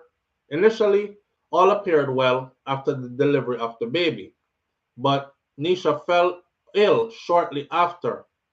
Some reports stated that she shared during the early days of her illness that she had iron deficiency, anemia, and that doctors had placed her on medication. I remember seeing one of their video, and she was like laid out like this, emaciated, and he was like feeding her the food. I don't remember if it was like curry chicken or rice or something. He did a feed her, and she could have barely like eat the food. And I was like, what's wrong with this young person? But I never kept up with. And honestly, I thought they were doing it to fake it for like more taps and roses or whatever they do on TikTok. Me never know that she did actually sick for real. Because she was so young and vibrant. You know, when you pass people and you see them in passing, but it's not necessarily, you're not necessarily as somebody where you tune into all the time. Yeah. So I would see them young and vibrant 1 second, and then the next minute, me see her, she looked like she was literally dying. And I thought, here they go again. I guess them are going, do them publicity stunt and get them taps and roses and donations or whatever. Why was I wrong? I saw one report that said she's a victim of the healthcare system in Jamaica, the poor healthcare system in Jamaica. One person said she did have an aggressive form of cancer and them never catch it. One next person said she never have no cancer or something go wrong after she have the baby and something with her body that the doctors didn't catch. Either way, we don't know what happened to her. We just want to send out the condolences. One person said the girl's life could have been saved. Her situation was much bigger than any doctor, but God is bigger than her situation. And they should have taken her to a good pastor and got her baptized. Jamaican people still believe in her as something there, And even those who know better still follow that too. Next person said, Jaja, the best TikToker, Nisha. Man, we miss your cooking. We miss your dancing. We miss your smile. You were the best. My condolences to Howie and the family. You were TikTok pioneer. This is so heartbreaking. Boy, our baby is so nice too, but now the baby is motherless. Oh God. And another person says, my condolences to baby daddy and the baby girl, because now Howie have to go raise that baby by himself. Another person says, Jaja youth. This girl, I'm a good friend on TikTok, Damn, some people wicked, Don't know what that means. Some people are saying, Obiar. That's out there too. That's why you have people saying them should have carry her, go as some spiritual healer. Some say them should have her baptized and turn her life over to Jesus. Some are say, them use liquor down because of bad mind and jealousy. Some people are saying, no, she was sick. Others are saying it's because of her pregnancy and something went wrong with the pregnancy. She delivered the baby okay, but something happened. The last one says, OMG, I can't believe this is Nisha. She gone. My condolences. Howie, I pray that God continue to bless or give you the strength that you need in these difficult times, bro. Bill, you didn't know the couple here? Social media here and there, and then the first right through the issues. Me not keep up with Jamaican TikTok TikTokers and stuff like that. Me did see them too, but me used to like every now and then me see them video, but me never. Me did think say a fake. She did a fake it. Me never think she's fake. She did a fake it. From the first time we see her, I said she has retained placenta. That's who you were talking about? Yes. Oh, so that's like a while ago. Yes, and they obviously, they said she had a C-section. Right. And once she has had a C-section. Once she has a C-section and she has retained placenta, that's all the signs and symptoms. You're gonna go back, your livers are gonna starting to fail. You're gonna end up septic. You're going to end up all your bodily functions stop working. You can't walk. So when I saw all the things that was going down the list, I was like, she has retained placenta. They didn't take out all the placenta out of her when she did that C-section, and some of it got left in her system. Her body turned septic, and she slowly died. Damn. Yeah. And I hear you talk about it, but I never know say she. And I was like, they need to take her to a private doctor. So in Jamaica, they do regular blood tests and stuff, but for retained placenta, you have to do blood cultures. And it's expensive in Jamaica, but that's how you're going to diagnose retained placenta. And then you're going to have to go back through the C-section, cut open her body, and take out everything and look through and see what's messed up and all of that. So that's why I was saying, oh, they took all the necessary blood tests and stuff and they couldn't find anything. They were supposed to follow that up with blood cultures to see what bacteria is actually growing inside of her, and that's how you diagnose retained placenta. Oh, damn. Yeah. And in Jamaica, I'm sure it's super expensive and stuff like that. Damn. That is like one of my, when I was pregnant with Kai, that was like a nightmare for me. I literally was horrified. Used to have nightmares about that one thing. That's the worst thing that can happen to you when you're giving birth, is that they don't take out all the placenta. And then bacteria start growing inside of you. Start grow back in you, and you end up septic. And it will start like the symptoms are very like normal post-birth things. Nausea, headache, you know, feel good. And then after a while it starts to get worse and worse and worse and worse. So that's why postpartum is so tricky. I wonder if they're gonna find what actually happened to her in her autopsy. Yeah. I wonder if they're gonna be truthful. Truthful. That's the part. Because when you give birth in Jamaica, and we've seen this for a while, when you give birth in Jamaica, they're very negligent. And there's a family member in my family that just went through this, and they just had to go to Kingston, and they had problems in Kingston with their birth. Yeah. So I know that negligence played a big part. It definitely played a big part. Damn. Yeah. In her outcome. Why? That's why giving birth is such a giving birth is a dangerous, beautiful experience. Yeah. That's how I put it. Yes, it is. Yeah, it's super dangerous. It's super dangerous. You know, mortality rate for women in Jamaica is not good. So women are still dying giving birth. Yeah. Most women in Jamaica, when they're giving birth, they don't get epidurals. They don't have pain management. Bomba clot. They don't. My cousin just gave birth another day. She said it was like the worst thing ever. But yeah, they don't have pain management. Look for Alia. She had her baby. No epidural, nothing like that. Yeah. So the system for having kids in Jamaica is not up to par. The healthcare system.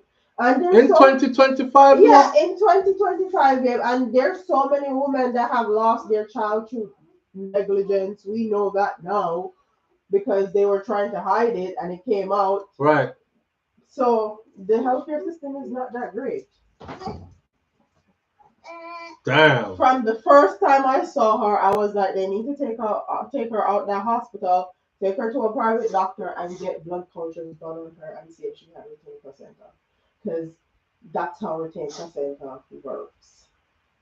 She was showing all the symptoms. She was showing all the symptoms, and I just see they get worse and worse. I said it on TikTok. I actually see a message where you sent to them, you know. And I sent a message to both of them. Yeah, I was just going through their stuff because I did try to figure out was she faking it or and then I see a message down there. Yeah. And I was like, I wonder if they must believe them. I tried so hard. But me never said nothing. I was like, I wonder if she really believed them. I say you believe anything on social media, and I left it at that because I really thought they were faking. Yeah, I tried so hard. I made a TikTok video. So we were watching her die. Yeah, I made a TikTok video. I messaged both of them. I posting in the comment section. I tried. Yeah. But and with our people, there's a lot of people that think obia and all of this same thing there when it's just a medical diagnosis and negligence will cause it. Live on the air with SouFlo. Good morning. Good morning, SouFlo. I actually have a question. Yes, for Shakira. Mm-hmm. So as you were talking about how you were kind of giving the background on most likely what happened with this woman, as far as like the placenta being left and so forth, and we all know how disgustingly embarrassing and incompetent the Jamaican healthcare system is. Is there, like in the U.S., there is a movement of Black women like going to midwives, trying to birth at home, having doulas. Do you know of is there any movement like that in Jamaica? Because that might be a better, a safer route. Especially I've heard so many stories of a woman going like June alone. 25, I don't remember which hospital it was, Victoria something, Jubilee. Yeah, Jubilee. 25 babies died in the hospital. Right. In 1 month. Right. You understand what I'm saying? And honestly, as a people, the level of outrage is not really there for me because for real, we claim to be the capital of the Caribbean. If it was Guyana, they would have burned down the entire country. If 25 of their newborn babies were killed in the hospital from negligence in a one hospital, and we go on like it's normal. No, the Minister of Health is still there. Nobody's investigated. Nobody lose their license, and everybody just roll like this happens around this time of year. That's unacceptable. It's unheard of. Mr. Brom said it was 33 in 25 days. That make it worse. Now, what a woman goes through, the carrying life, and Shakira, I know it's not an easy thing, right? For that life to be formed, for energy to be taken from your bones to make bones, taken from your organs to make organs, taken from your brain to make a brain. And then the people are negligent after you go through the experience of giving birth, unacceptable. So I want to know if you are aware of any movement, midwives, doula. We talk about the problems a lot, but what obviously we are foreign, we can only do so much. But on the ground, if you know, are our people doing anything? No. Or are we just taking it lying down? No. We get online and we complain and that's it. Or is there a movement? Birth at home? No. Do you know? No, there is none. And the people that, like in my family, my great-grandmother used to be the one that birthed all the kids in our family. She died off. She didn't pass on that trait. She was the one that literally delivered all my community. And she didn't pass that trait on to anybody else in our family lineage or in our community. So those women are past and gone in our community, and they're not passing down the knowledge. So we don't have that base anymore. Everybody goes to a hospital for their care. No one is doing natural births at home, water births, getting doula, or anything like that. Not that I know of anywhere, or any organization that's formed for that in Jamaica. That's really disappointing to hear. Very. Damn. Very. Damn. I have multiple cousins that just had children, and when they talk about it, it's horrific. It's actually horrific. Shakira here telling me that they don't give epidurals unless you have the cash money to pay a private doctor to go have your kids at. You're not getting an epidural at a public hospital. No. Yeah, get Tylenol or something like that. But if you're having a C-section, they'll give you the proper anesthesia there. But if you're just having a vaginal birth, you're just gonna have to go through that. Wow. Yeah. Two of my cousins them just give birth, so. So many. I think there are so many things that there's so much for us to do. Because there's so much for us to do. But you But know, the thing, SouFlo, there's so much we have the capital, we're ready. right. But when we talk to our people back home, they are not ready. They don't have the urgency. They don't. They don't understand. We have the urgency. Yeah. They're not ready. And that's where the problem lies, right there. Yeah. That gap right there. Parent 90, so Jamaica run. I mean, I'm good. I'm trying to help you out. Right, right. You know what I'm saying? Exactly. We're not ready. Exactly. So what can we do really? Damn. Yeah. And I tried with them. I made a TikTok video. I messaged them. I put it in their comment section. I tried so hard because I literally saw all the signs and symptoms. I was like, this is textbook retained placenta.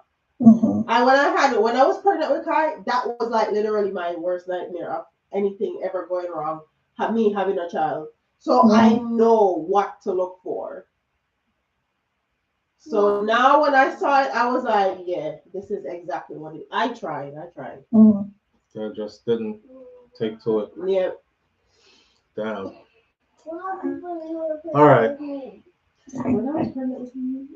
Why? You know, there's just so much. There's so much that can be done and should be done, and it's sad to see her go like this. I'm shocked because she's 22. She's 22. Damn. I know I said it earlier that she looks super young, like early 20s. She's super young. Like real early 20s. Mm-hmm. Yeah, it did shock me because me did that thing, say I joke, them did a joke. And I say, watch them again on TikTok. Taps and Roses time. Me never know, say I watch where I watch the girl pass away. Because she kept getting worse and worse and worse. And the last video I saw, you know, before she got hospital and all them, something that she looked like she was just there kind of thing. Could have barely moved. Her head was sideways like this. And she just dead just like this. So that was the last video I saw of her too. Damn. I figured I do better in so many areas, man. Boy, baby girl, I hope something come out of you losing your life. You know, I said earlier, will the autopsy show what it is? But to be honest with you, I saw some people in the comment section, you're thinking along the lines, exactly the lines I'm thinking along. They're not going to be truthful, because if they are truthful, then that institution is going to be held liable, right? And them no want to be held liable for that. So I'm them reputation on the bad road, then they have to pay out in a monetary way as well.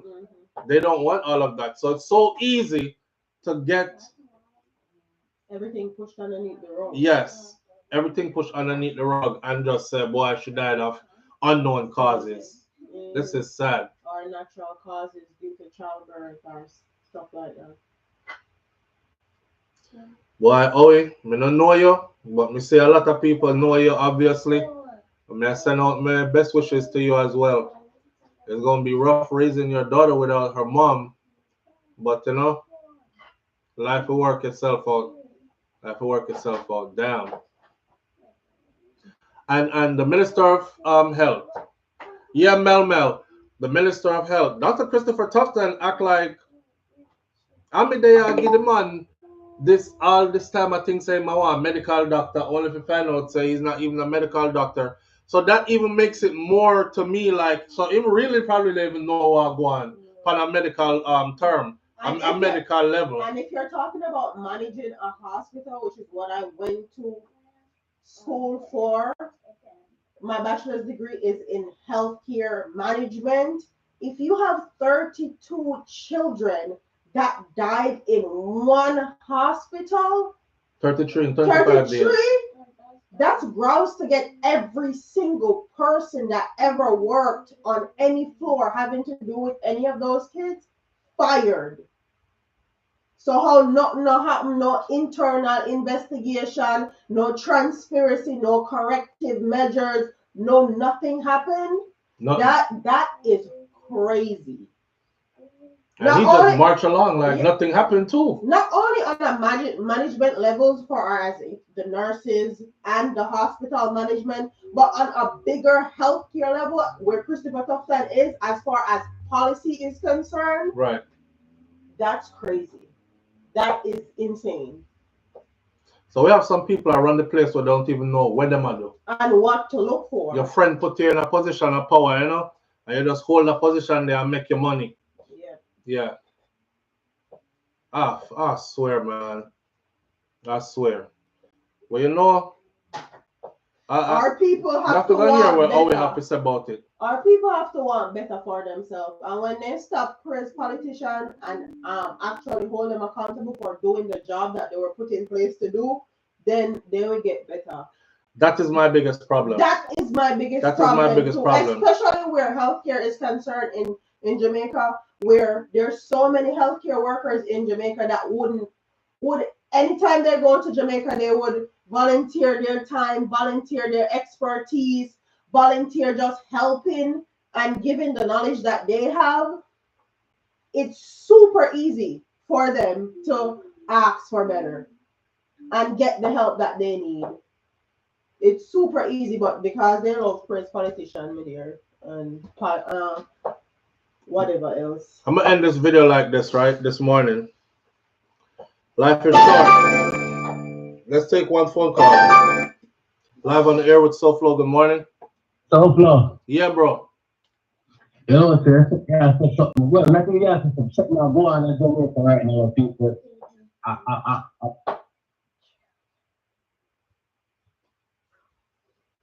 Yeah, your phone a fight, bro.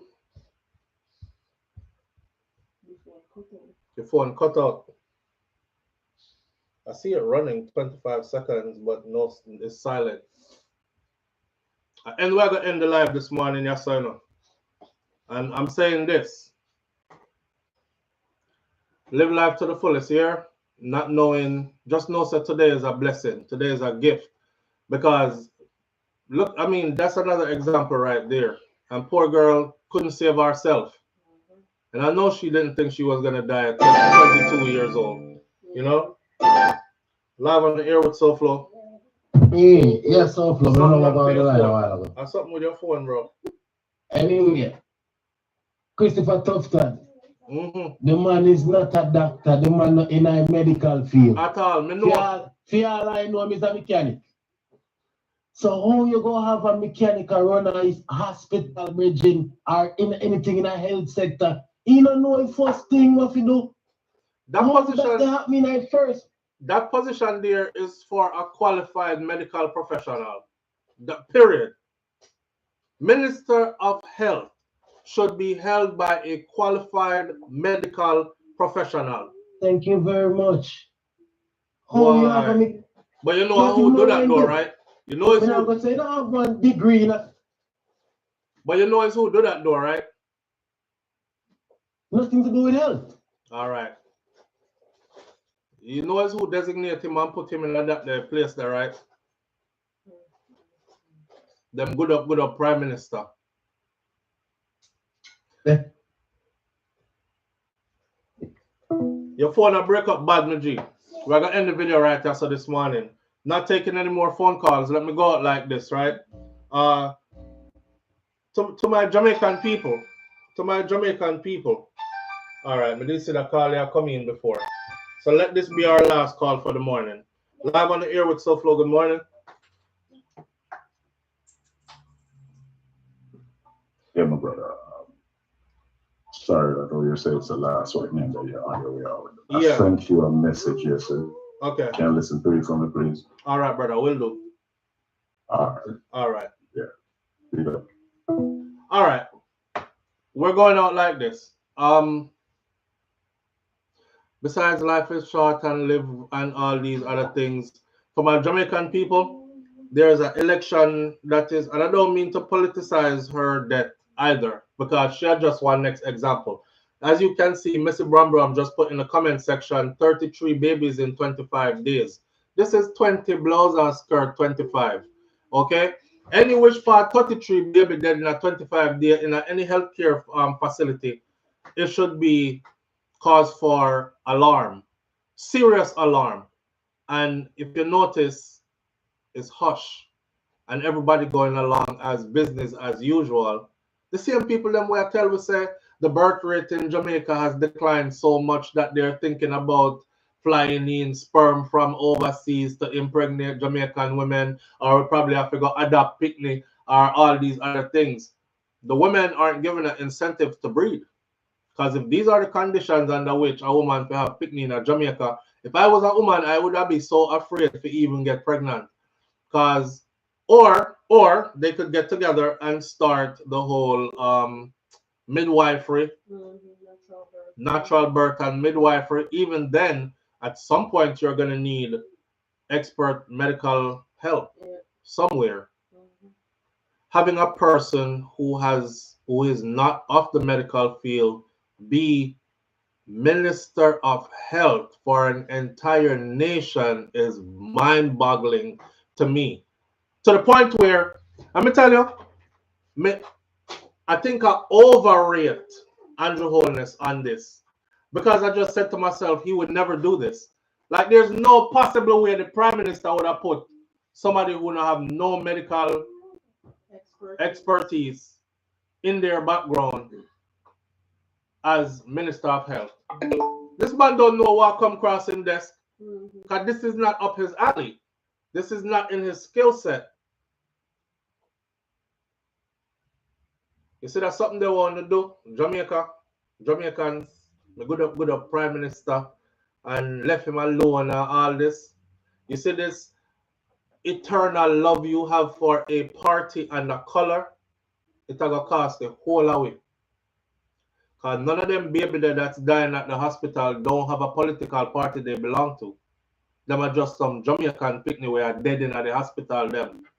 And a lot of these young mothers or these women who are having babies and dying back at too because of gross negligence, that's where the lesson is to be learned. So you love a party that much? I'm going to leave this one right here. We're going to talk more about this and we meet again. Manners and respect to everybody tuning in. I appreciate you greatly. Thank you for being here. One love. Walk good. Like my granny Miss Ruby said, be good. If you can't be good, be careful. And my grandfather, Mas Cleaver, right there, so him say, I will see you tomorrow if God spare my life. You want to come say bye-bye, mommy? Say hi and bye, everybody. Hi, bye. Let them talk about how much you look like your mother. Give them peace sign. Peace. Peace and goodness.